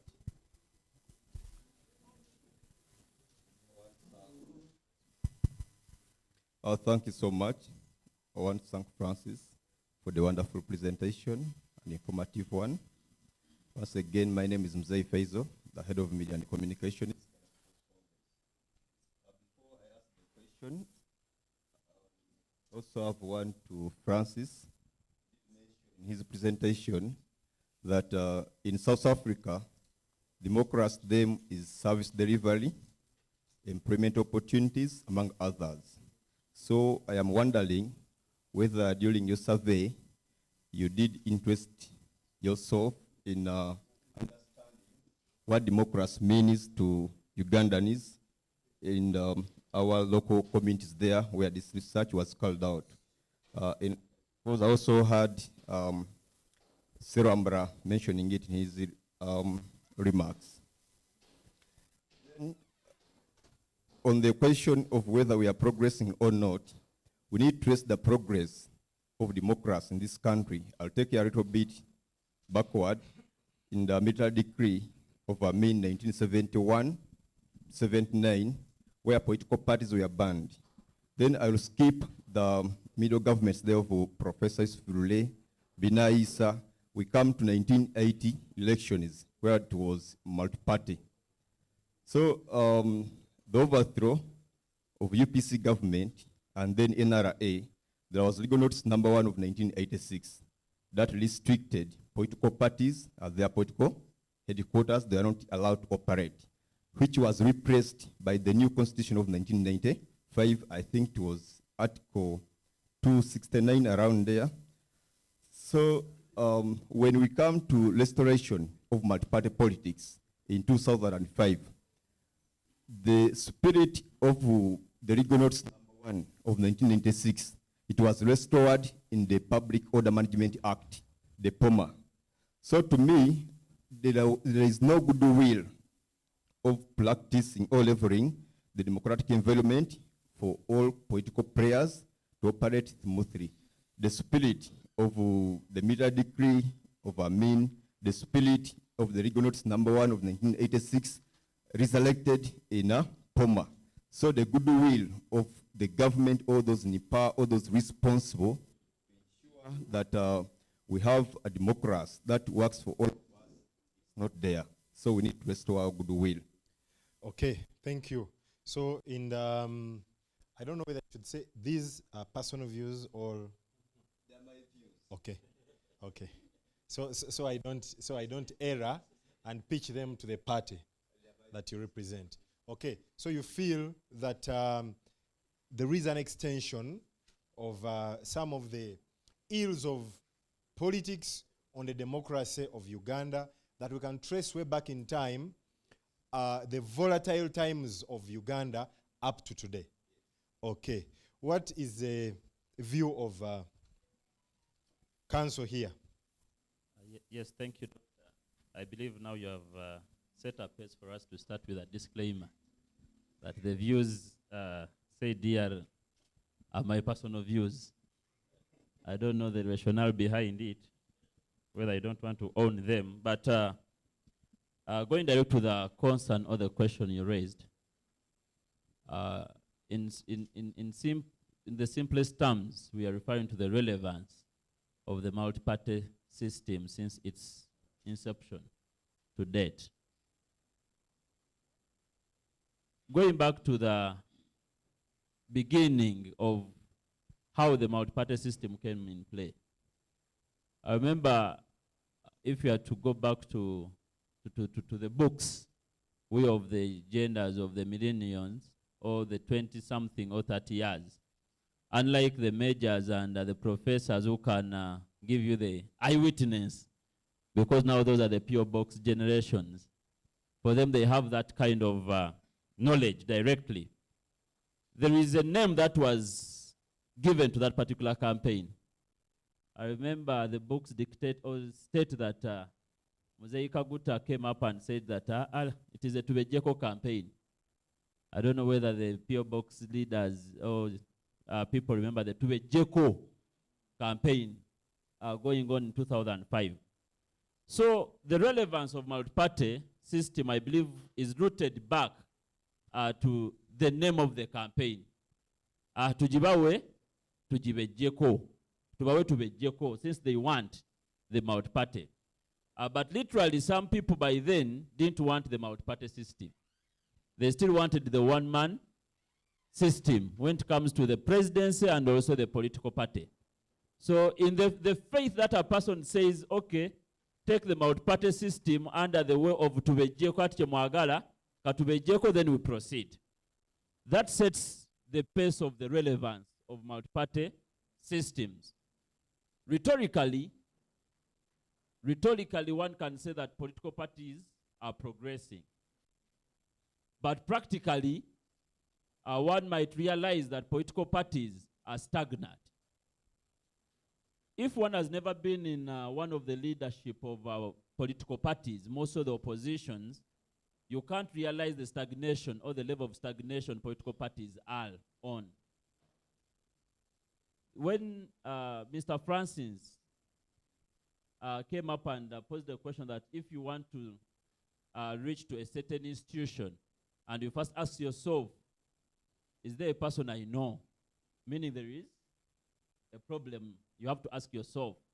So even we are at a point where you have to first ask yourself, as a leader in a political party, that where are we? And you say that we don't, like my brother David Opia said, meaning that there is a problem.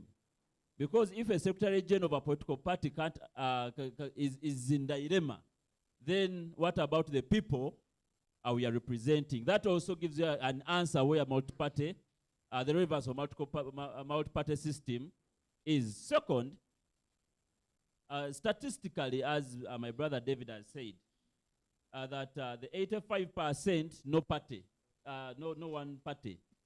Then the 94% no one man system. Then also we come to 2005 referendum of the multi-party system.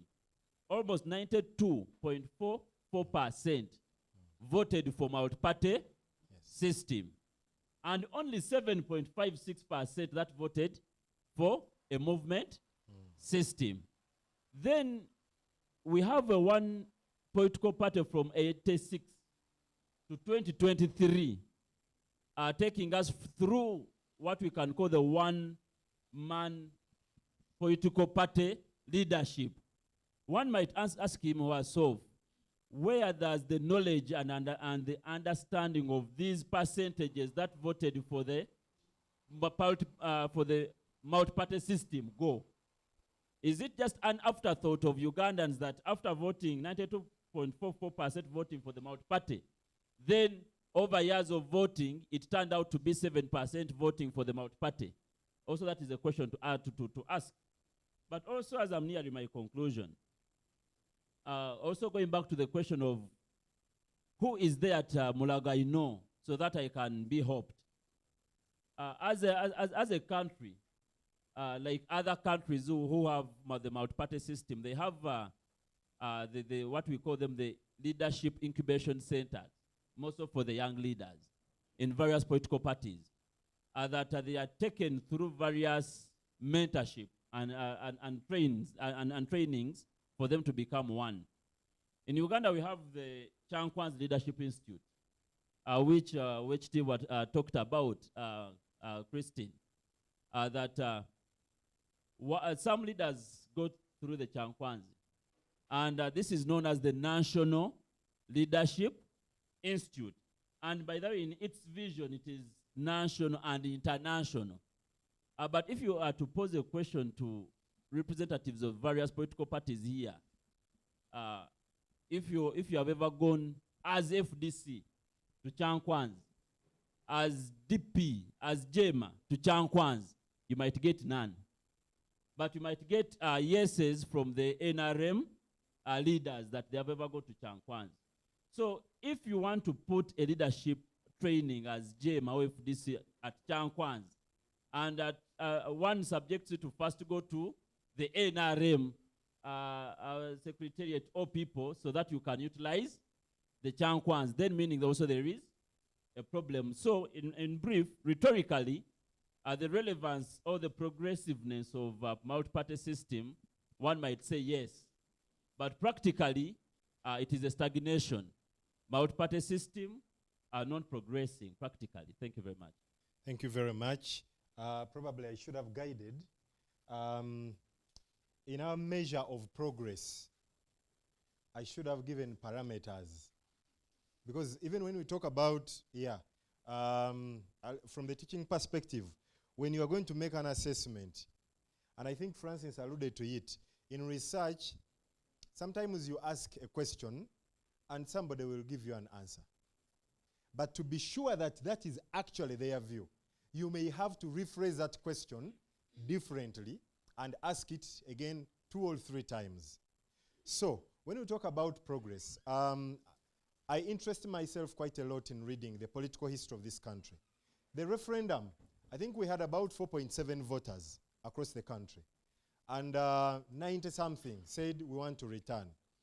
That was a product of a deliberate effort of the leaders then to move around and say, yes, we want to go back to this space. But the question is, because we also, it's not enough to look at and say, okay, right now we are looking at probably 84% of Ugandans embracing multipartyism.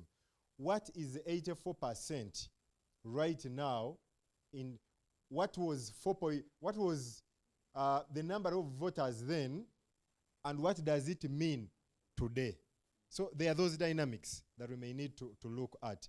But again, are we comfortably saying we are not progressing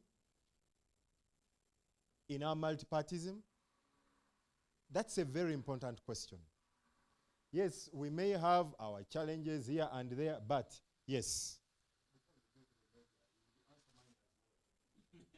Is yours a question?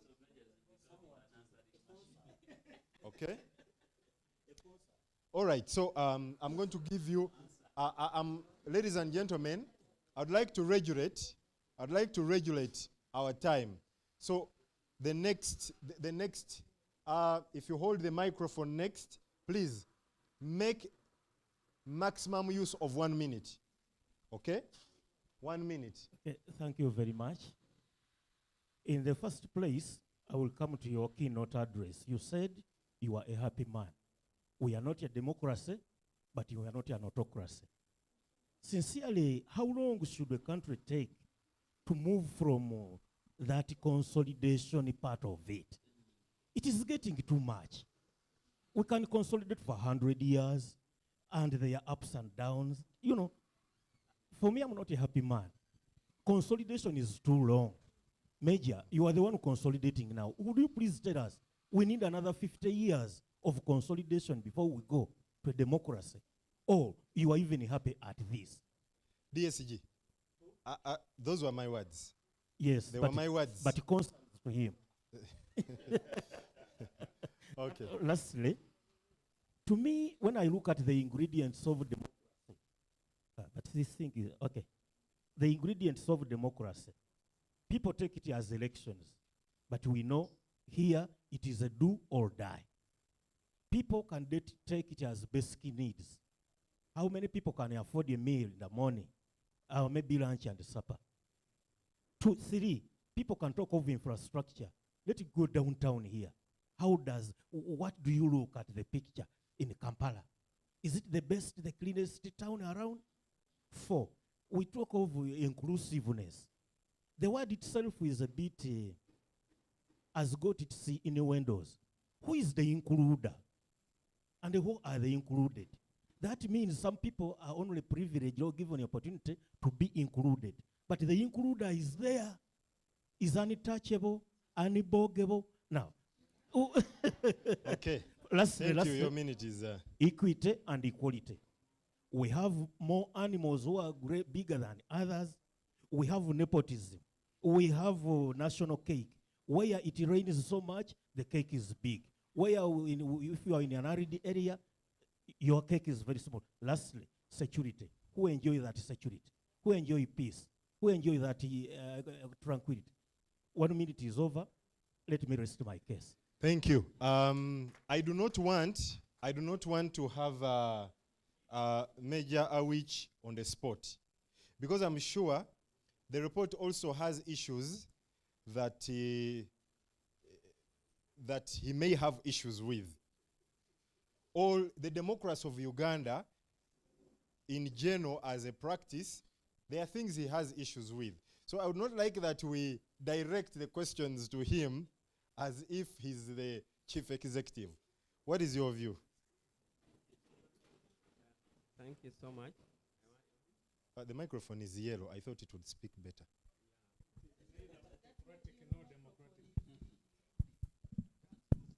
Is it? Yes.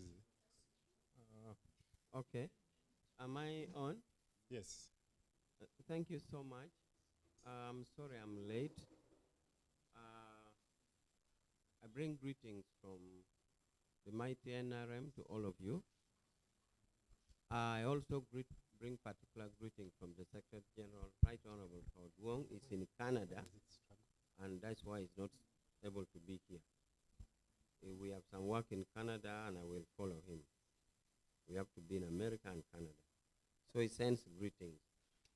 Now, I'm late, so I missed a lot. So I am not so solid and comprehensive, but I will try to pick from what I got. I picked from my land friend who tried to phrase it that in simple terms, whether or not since we became multi-party as a country, and we assess progress from that. Now, he also alluded that we are part of the PO box generation that should tell what it is. It is true, I am part of it, because for me, I participated in all the theaters. I was in NRA as a Kadogo. Actually, studied through primary school when we were in the army already. I was second lieutenant by senior 1. I was a lieutenant in senior 5. Was promoted a captain in Makere Law School. So I left Makere when I was a captain already.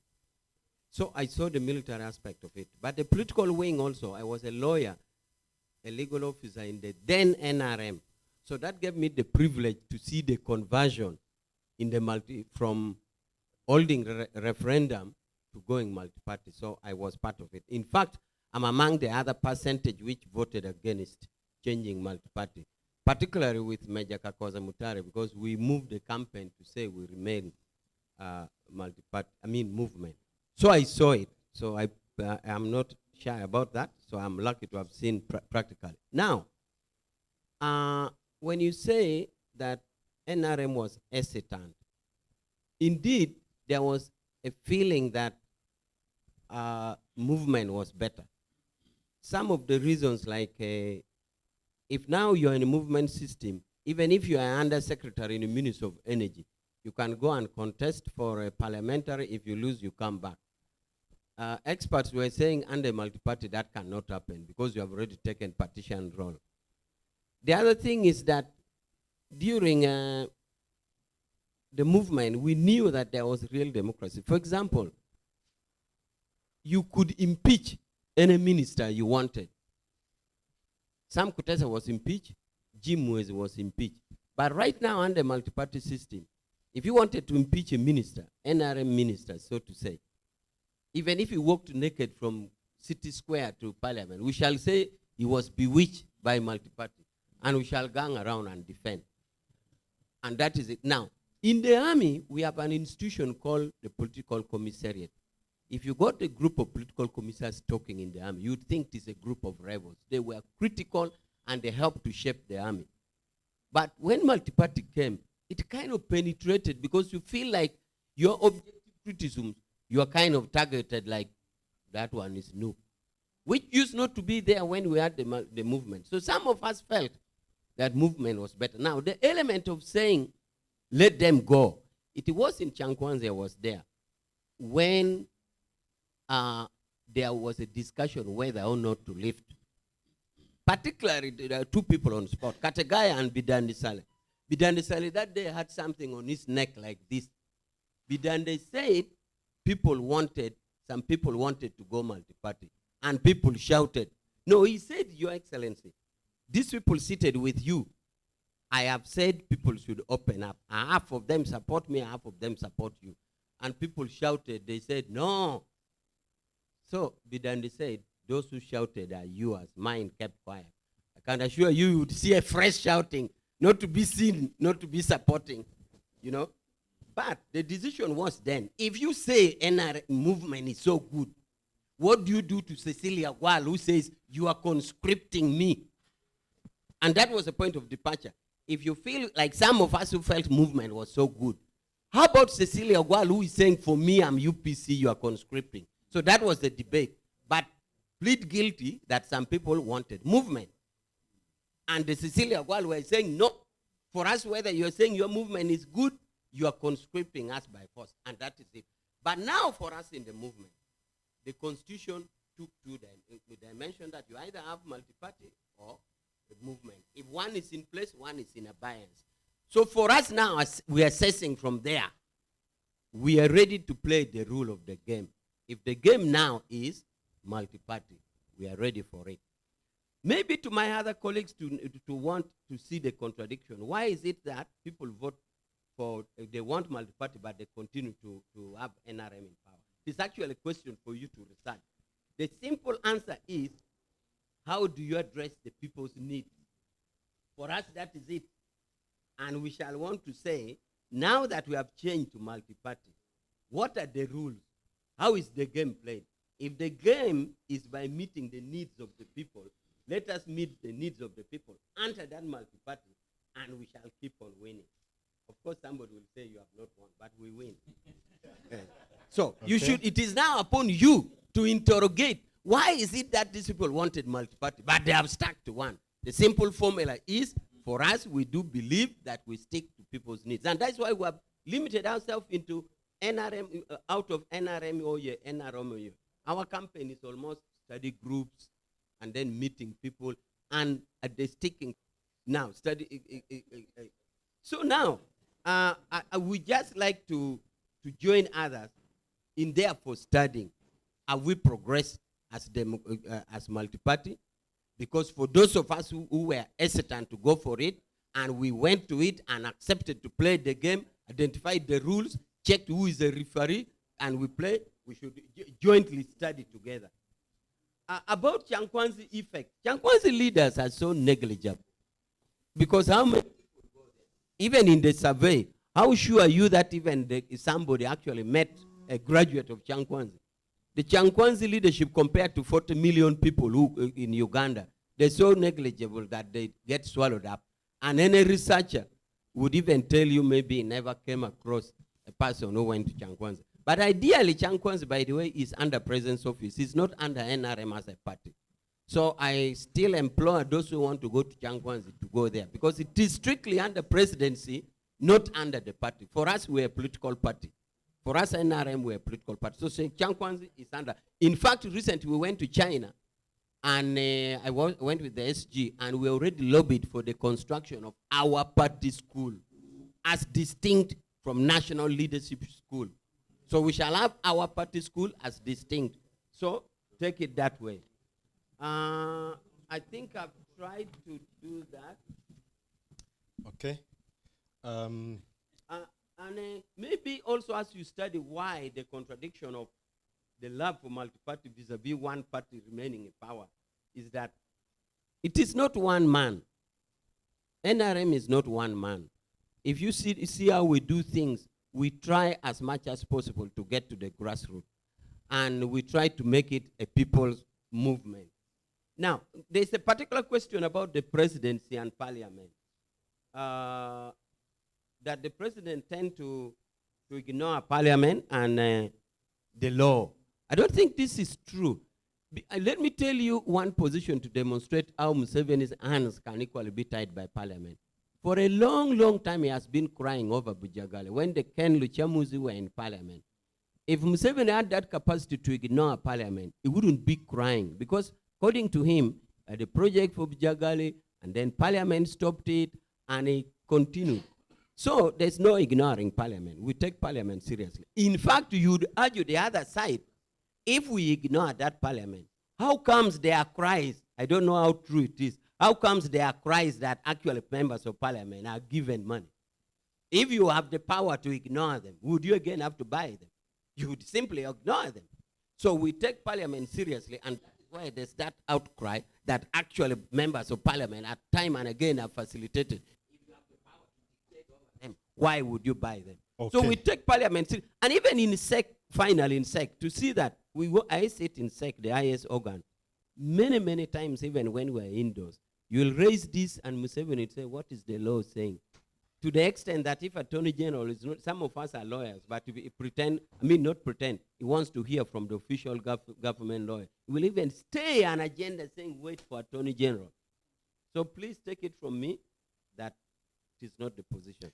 Great. Thank you for your response. I think for a few things, he has tried to put them out there. Mr. Deputy Secretary General, UPC, I said that I was happy especially with the graph.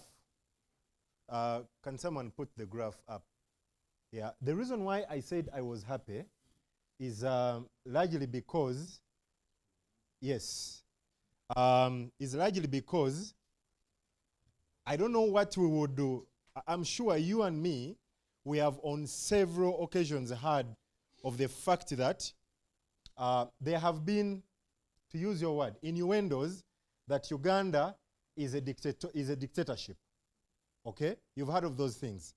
You've even heard in some other spaces, it's a pseudo-dictatorship. But you know, the tagline there is dictatorship. I want to believe that dictatorships would fall here. Dictatorships would fall here. And again, I am one of the very strong proponents of what kind of democracy works for us as Ugandans. Now, the reason why I am happy is not that I am comfortable. I am happy but not comfortable. I would be happy and comfortable if we moved here.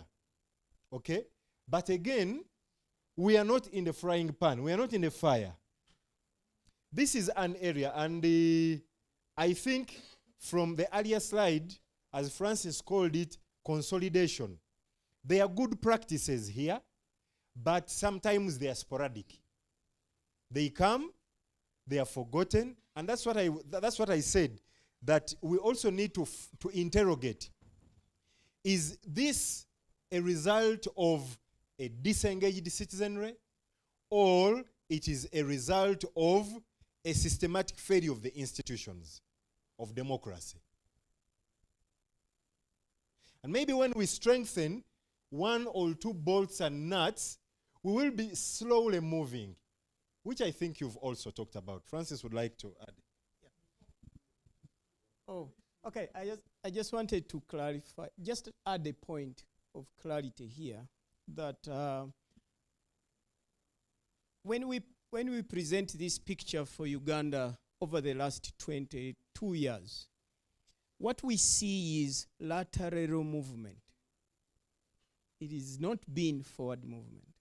So there has been a little bit, like we were here before 2005 when we changed to multi-party dispensation. Then we moved here. So if you just draw the lines, a little bit of regression, so in terms of supply. But we've increased so much in terms of demand. But democratization would be if you were here and you come here, you come there, you come there. Meaning you are going towards democratization. Again, this is public opinion. This is how the country's adult population sees what we are doing as a country. If there are things that we have done, especially in the areas of, for instance, institutionalizing, we've built very good institutions we really need to democratize. But people have not seen that those institutions are working, including the political parties that are part of this process. So what we are lacking is moving along here. Moving along there means if 40% of us saw democracy yesterday, we are satisfied with the way democracy works, and today we are 50, tomorrow we are 60, we are 70, then we are moving along that curve. So we move this way, and that way we will progress here. Another quick comment I wanted to add was the views from the questions I have heard about the rejection of one-man rule, rejection of one-party rule, and rejection of military rule. Now, we ask those questions in the context of preference for democracy. Remember, I began by saying that democracy is this ideal. It's like we have this platform for placing things on a level ground. So these ideals promote fairness, equity, justice, okay? And they are all Africans, like we saw in those graphs, all Africans, for the benefit of those who are not here with us. Let me switch back to those. So in this category, Yes, so we are here. So we begin here, so this entire trajectory, but then if we summarize for all the countries. So we are saying in terms of preferring for democracy, there are people who say we reject one-man rule. Now, one-man rule in a classical sense is one man deciding for everyone. And I said this is very rare nowadays because you certainly don't have a country where there is one person who decides for all. But there will be structures and systems that help in governance, which I think Major has talked about. There is so much, we elect leaders from the village level up to parliamentary level and national level who are our leaders. They contribute to this leadership. What we are not happy with is if they are actually working the way we expect them to work from the standpoint of public opinion. Classic one-party rule is there is no other party. There is no other party that takes part into, for instance, vying for political office. Now, we may argue that we may have many parties, but do they have effective platforms, spaces to compete? Again, that contributes to our dissatisfaction with multi-party dispensation, because whenever we have competed under multi-partyism, we have, from the survey we see that people believe that multi-party political competition has always resulted into violent conflict. Now, violent conflict is a gradation, it's very big. But in our surveys, we see from perceptions of intimidation, from perceptions of fear, and into violent conflict. All those play a part into people rejecting this. And of course, rejecting a military rule. We were presenting these results the other day, and there were questions people were asking about in Uganda. For instance, we have very many of our leaders, including our president, who are formerly in the military. And they said, oh, you see, this government is full of military, is militaristic because there are so many military officers that once served in the military. We said, no. They are Ugandans, and there is no problem with someone who once served in the army and retired from the military and became civilian, and they want to take part in the affairs of the country. You can leave the army and go and join business, for instance. No one would stop you. But what in the context, remember, in the context of democracy, what people reject here is the idea that civic spaces under a military regime will be constrained, that their voices will not be heard. So voices will not be heard here, there, and there under a classic kind of examples of these forms of governance. That's what they reject. But there are obviously extensions of this that we can debate and find ways how we reduce their influence and promote further democratization in Uganda. Thank you very much for that clarity. I hope, Mr. Bakabulindi, you are now at home. All right. No.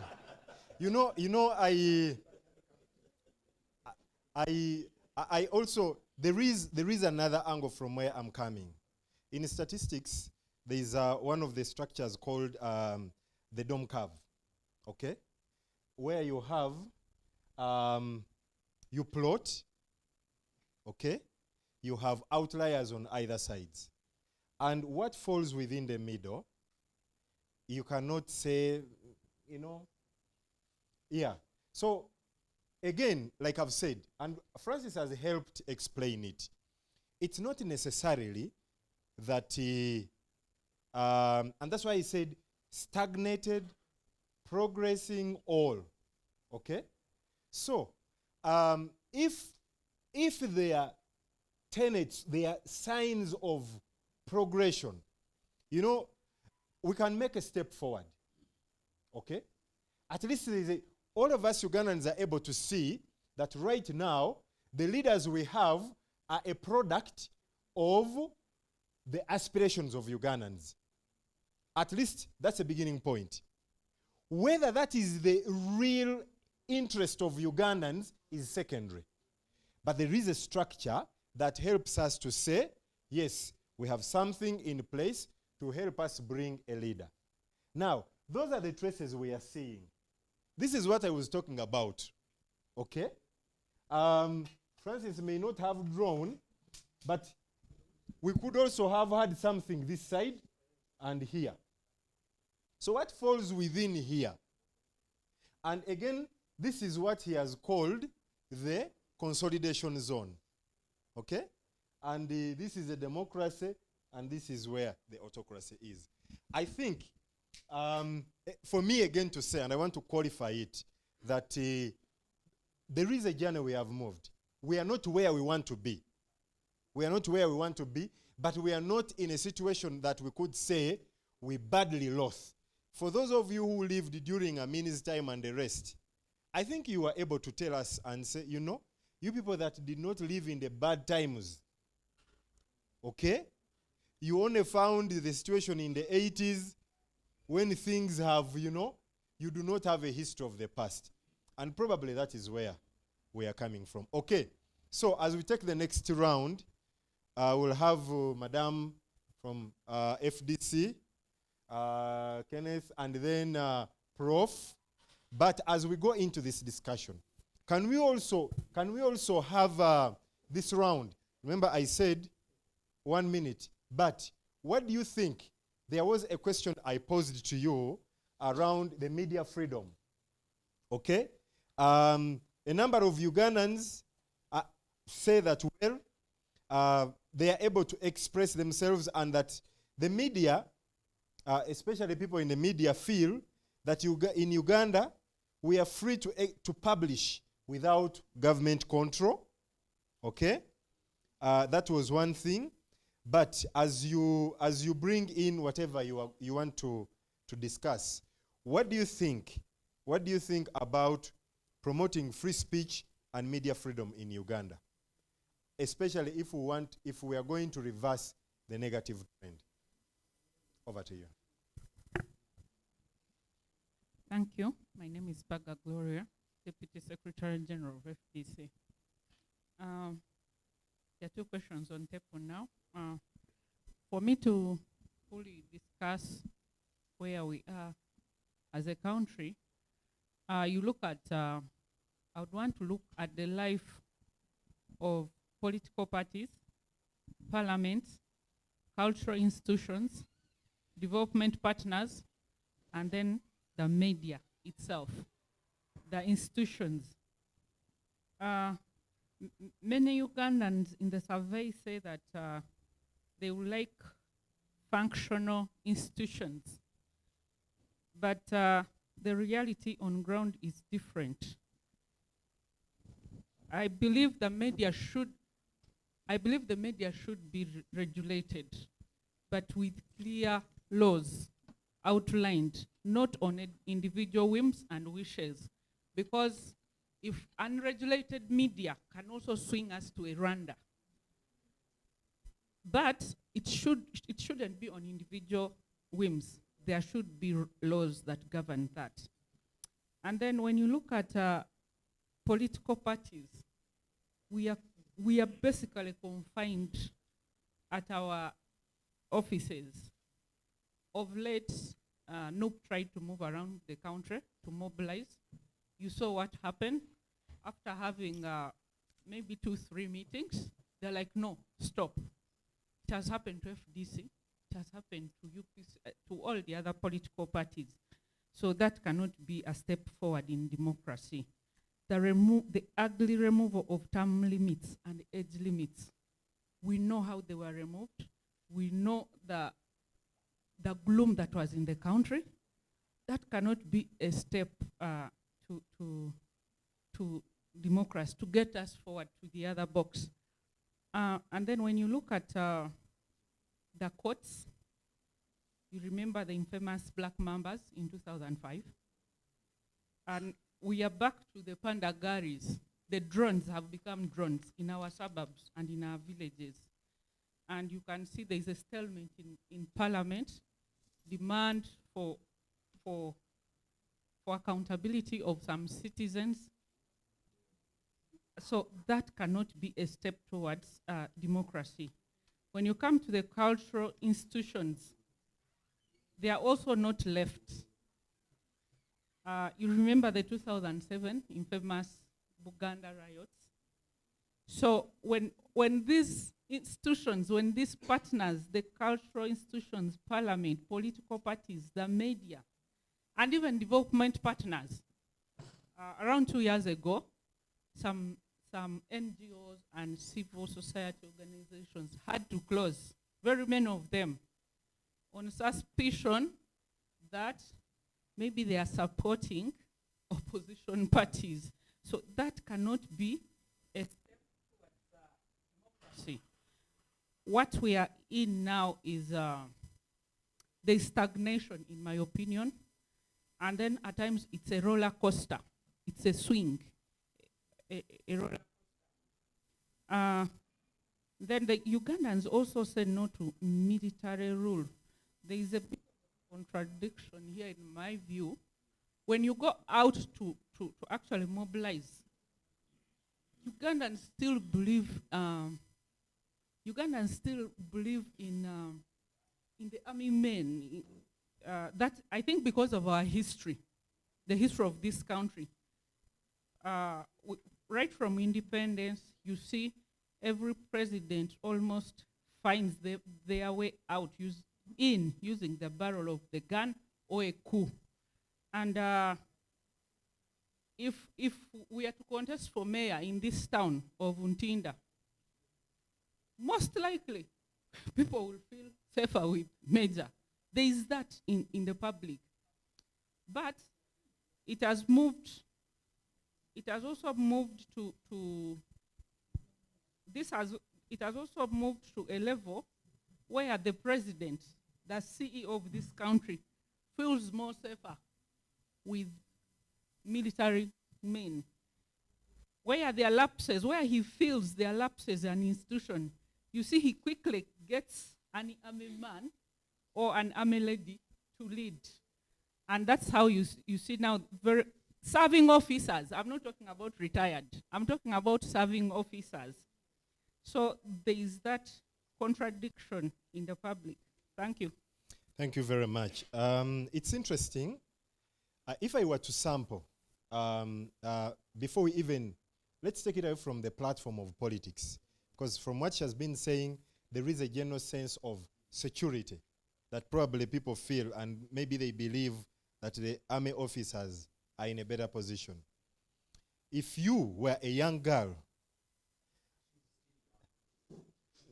I'm supposing, young and available, I come and say, I am Dr. So-and-so, I teach at this university, I do this, and then Major Awich comes as well. You are likely to choose him. Yes, because he will come and tell you, I am Major so-and-so, and you feel like, there is a sense of security. He comes in a combat, okay? He comes in a combat. And I think, sometimes we may not need to detach human realities or expressions from the politics. And I see even on the road, people have now resorted to putting sirens in their private vehicles with a view of threatening. So there is a level of associating security with certain things, go away with a lot. But anyway, you can already see you will walk away with him. Okay. Yes. Thank you very much. I'm going to have a different angle. I remember where the president, he made certain proposals. But you can only have these proposals work if you have Democrats. The problem in this country, we do not have Democrats. The banning of political parties, the detention without trial, started during the UPC government. And today, they are preaching as if they are holier than thou. That is where the mess started, 1969. Okay. It's good you talked of millennials and those of us who are a little bit beyond. Detentions without trial in this country started in 1968.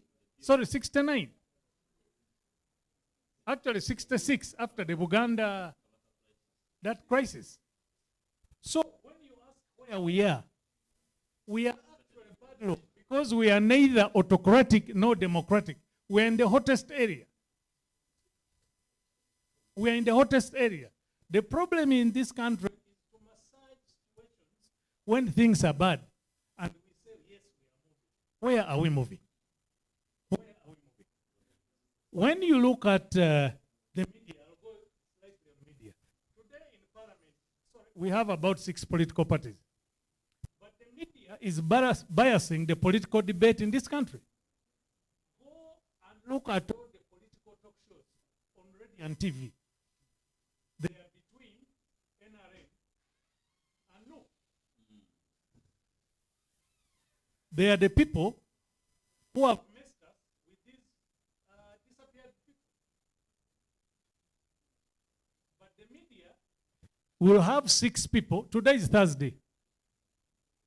Today is Thursday. Go and look at some political talk shows tonight. They'll have 2 NRMs. They'll have 2 NOP. And when they even choose to bring FDC, they bring the Katonga one.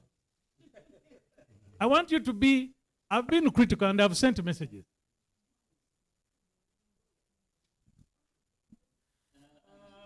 Let me continue.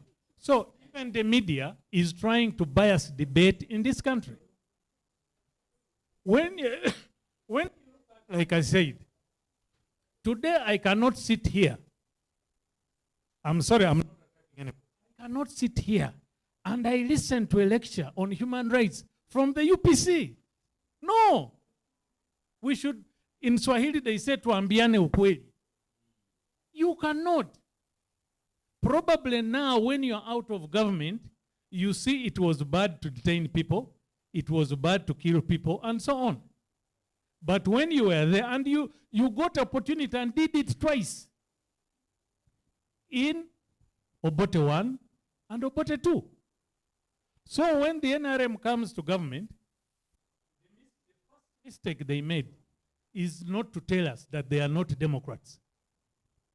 They pretended to be Democrats, pretended, and people were saying, but if you are a Democrat, this is how you move. They were moving the opposite direction.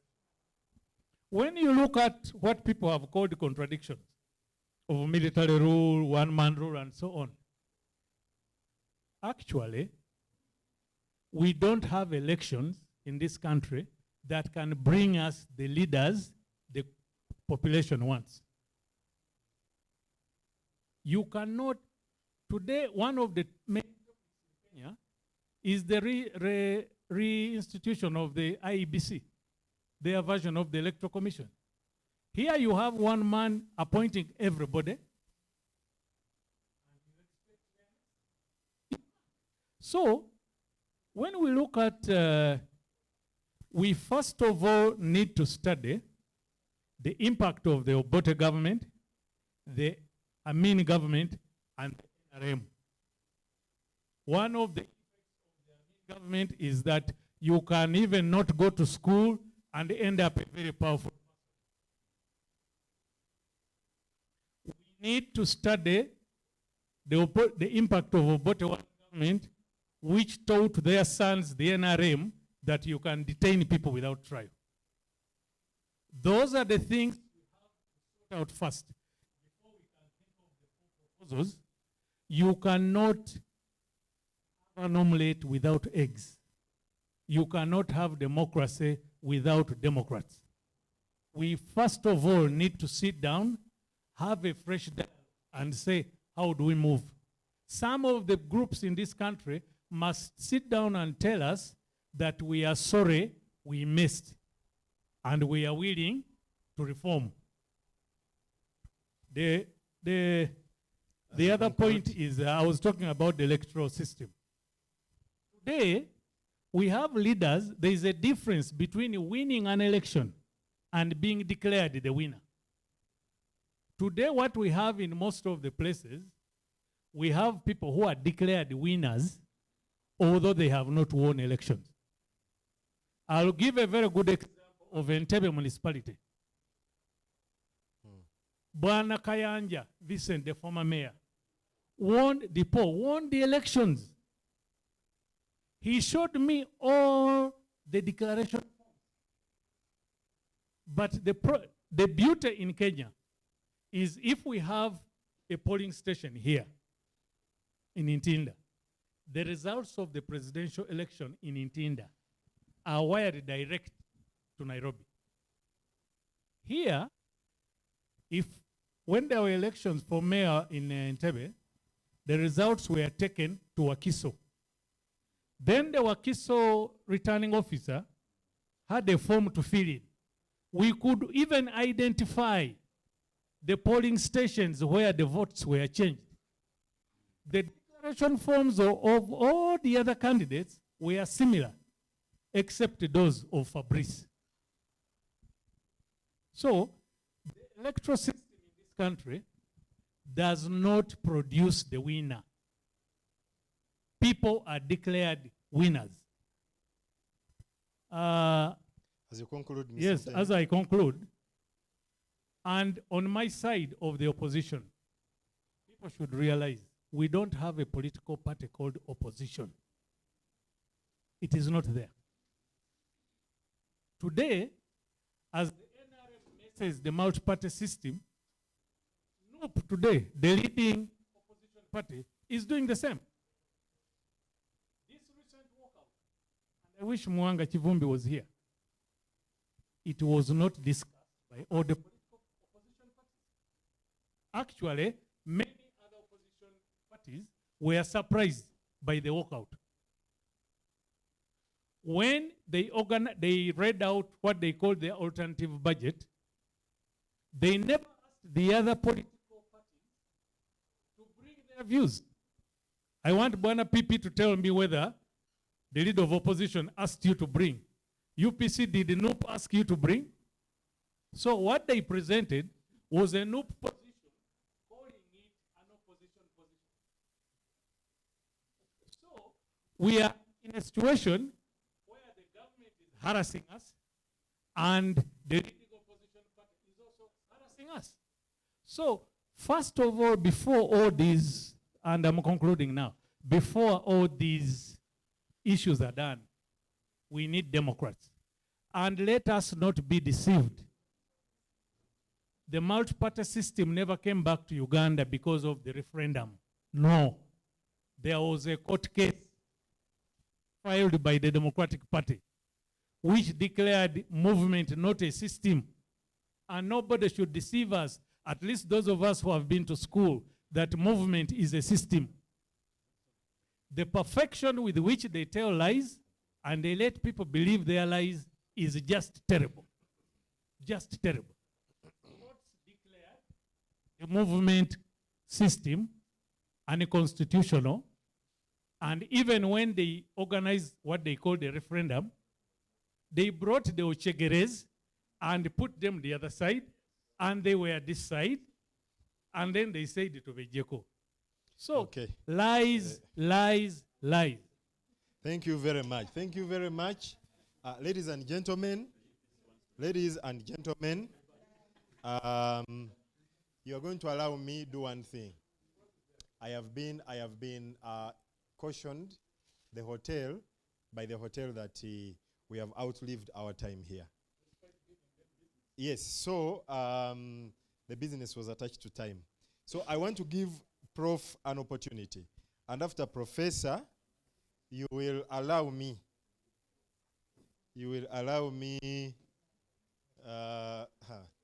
Rwanga, when I give you a microphone, we will spend the day.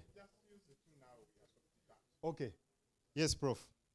Thank you very much, fellow citizens. I really came here as a citizen. I came here as a student, not as a political actor.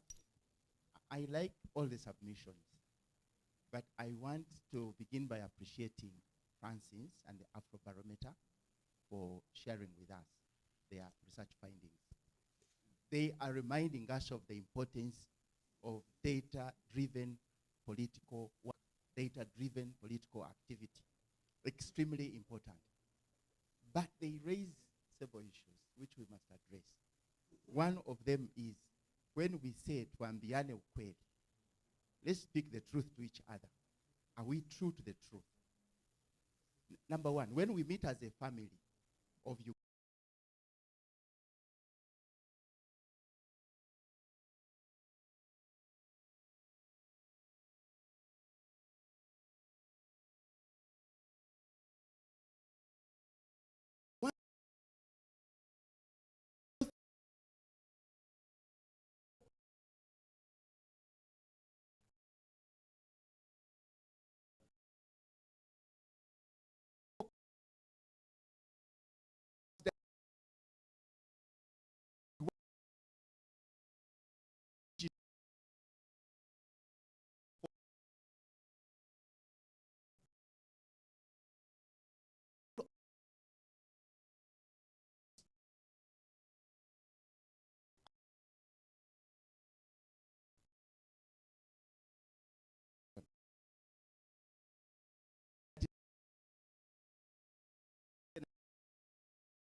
because your information is quite academic. So because it's academic, please come and present to Makerere. Present to our students. We need to learn from the methodology, and I like the scientific methodology. That's very great. But many of our politicians may be inclined towards the Sebagala, who was the minister of Potpoto. He couldn't say I'm the minister without portfolio, because he said I'm the minister of Potpoto. So many of the active, yes, I know they are graduates joining politics, but the content seems to be more scientific than the audience. Now, finally, in terms of what the subject of the presentation was, the state of democracy in Africa, can we appreciate that there is a fundamental distinction? There is a disconnect between procedural democracy and substantive democracy. Procedural democracy means you are casting ballots, regular ballots. You have, in theory, media freedoms. The practice is different. The elections are neither free nor fair. But number two, you still have what Haile Marie Tripp calls a hybrid regime in virtually all African states, with the possible exception of Mauritius. In Mauritius, you see a semblance of constitutional governance, democratic governance. Elsewhere, we are seeing dominant parties, like Botswana is democratic, yes, in inverted commas. One party in office for several decades. Yes, they are doing right in terms of ensuring the party works for the public. But as a symbol of democracy, one party, several decades. So we still have the challenge of a dominant party political dispensation in Africa. But number three, we still have the idea that the rule of law does not exist. What we are having is the rule of the rulers. The rule of the rulers is mediated through cadres. And they percolate the whole system through the security structure. From the national, through the regional, we have the resource. Through the district, we have the resource. Through. Now, please don't misunderstand me. Don't misunderstand me. The lowest level we are told is the household. The household intelligence officer, who is the HISO, within your home. But don't misunderstand me. Every state needs security. The whole point is, are they working to serve, to strengthen the state for the benefit of citizens? Or are they working for the regime?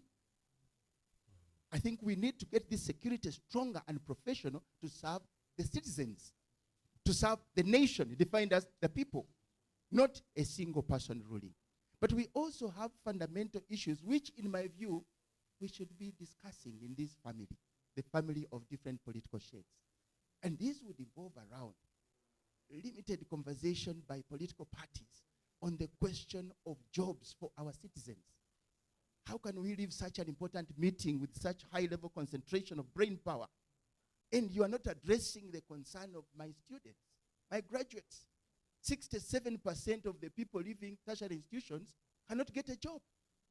You all look nice, but it's because you have an income. Can you political parties please talk economic policy? Can we talk economic transformation? Where are the jobs for my graduates? My graduates are NRM, some are DP, others are NUP, others are FDC, others don't belong to any political party. They all need jobs. Can we have a conversation on what we need to do with foreign direct investment? What we need to do with our own investors? What we need to do to ensure that government assumes its strategic position to create jobs, to create an economy that is industrial, manufacturing, and high-tech services, to create jobs for our citizens. How are you political parties going to handle the youth who are jobless? Remember, they are disposed to this idea of technology. They know they are entitled to certain rights and spaces, so they can be disruptive of your investments. Can we have a serious conversation as a family? What are we doing to create jobs for our citizens? In other words, can we link the state of democracy in Africa, in Uganda, in our parties, to the fundamental concerns of the citizens? I submit. Thank you. Thank you very much, Prof. Thank you very, very much. That is, in education, there is what we call where theory meets practice.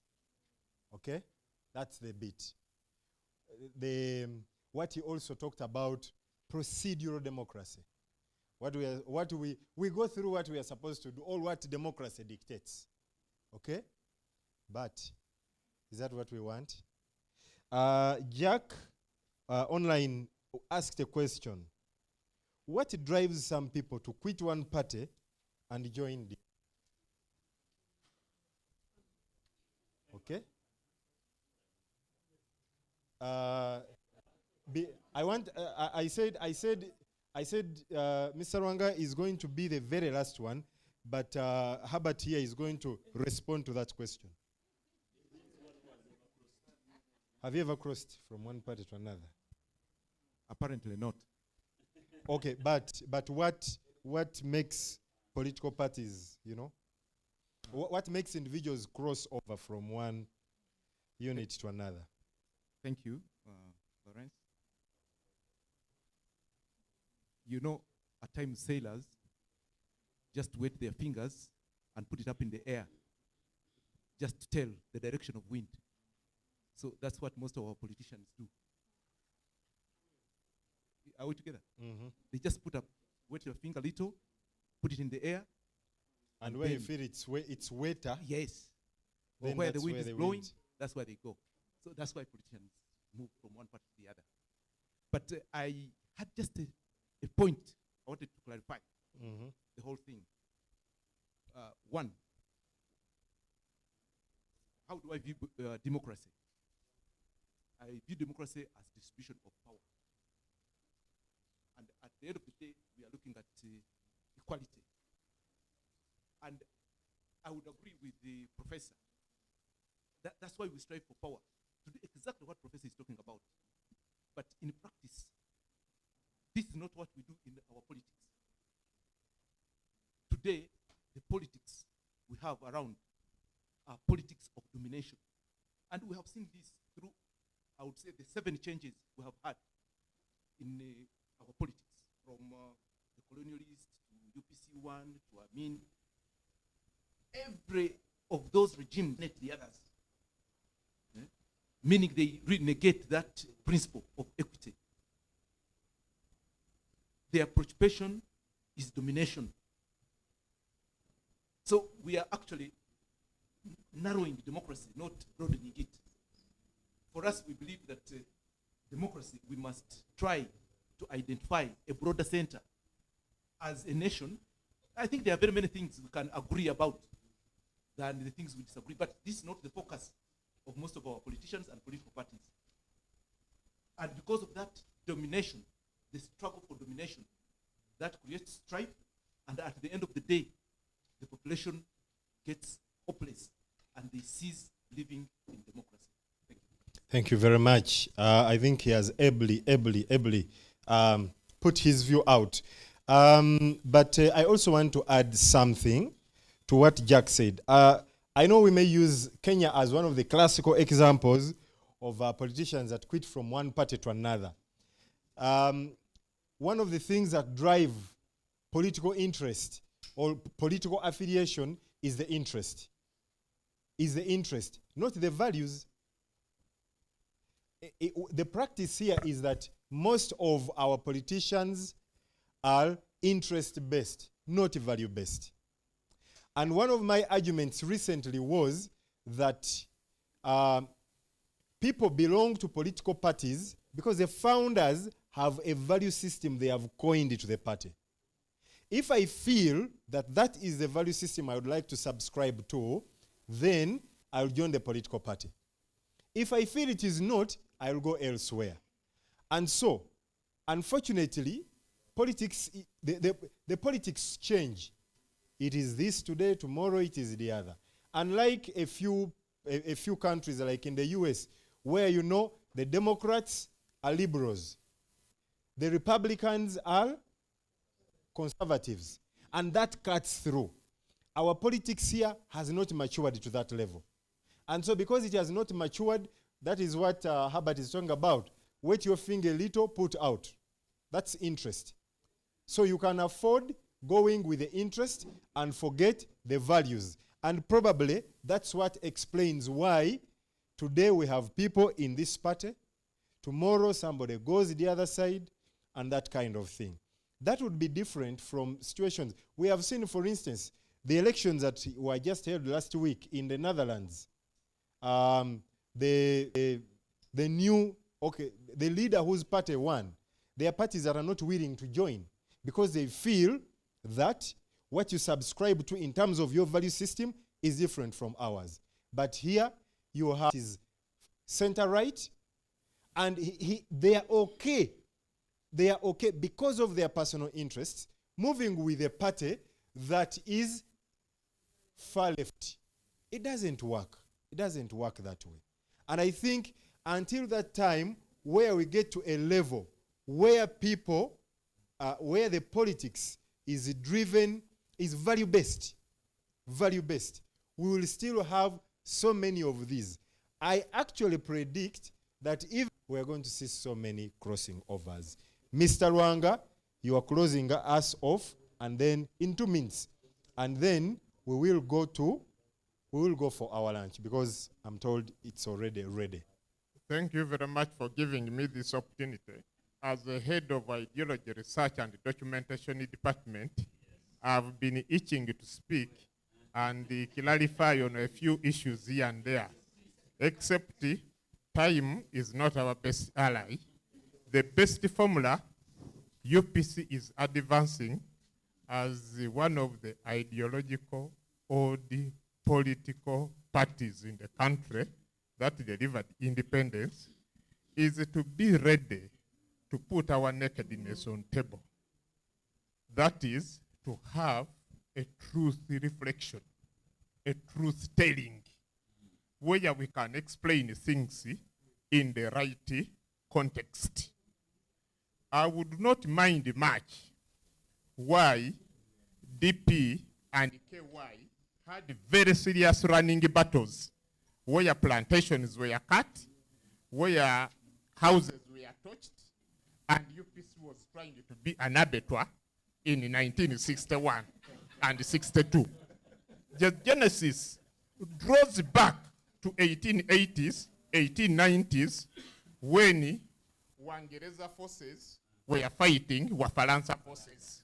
And the DP opted to fight on the Wafaransa forces.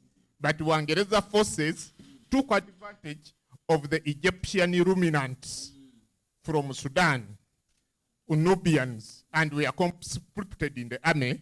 And when it came to Odi Kampala battle, the Wangereza forces took the day. And from there, it became implanted in the 1900 agreement, which Buganda signed with the British, and the fate of those who supported the Wafaransa forces was determined and restricted in Budu with a buffer zone in Gomba and Butambala, and with a post of a treasurer, and I think the others were just not given. That is the Buganda thing, which had a national reflection now because it was exported to the rest of the country. So 1950s, 1960s, it is a repeat. But with the vision of Dr. Polomito Nobote, approached Bendikito Kiwanuka for a coalition government, which was rejected. The coming in of the detention of trial laws without trial was a blessing in disguise. We were in the center of Cold War, and anything could have happened. Ibingira got $1 million from USA to overthrow the government, and he recruited his other surrogates. In the process, information was timed. But CIA does not do things openly. Cannot just bring Ibingira to trial there and then. You needed to land on more information. However, everybody who was detained under trial, Amin released him, and the latest to die was Matthias Ngobi, followed by Rumu, just a few years ago. So that shows you that the detention without trial was detention with care and logic. Okay. Thank you very much. Yes. I think you wanted to clarify on detention without trial. And another thing I wanted to clarify. In our constitution, the human rights which you are saying you should not talk about, embedded them, whether in the interim constitution of 1966, whether in the interim constitution of 1967, and on no single record, on no single day, a parliament has ever closed and an MP has ever been chased from parliament. Check the hazards very well. Thank you. Okay. Thank you very, very much. Thank you very much, Mr. Rwanga. Yes, today, I'm sure many of us have learned something today. There is a concept of detention with care. I know in logic there is what they call, I think the people of law know it, there's what they call repugnant terms. Yes, like a faithful thief. A faithful thief is the equivalent of detention with care. They are repugnant. Okay? But today I've learned also.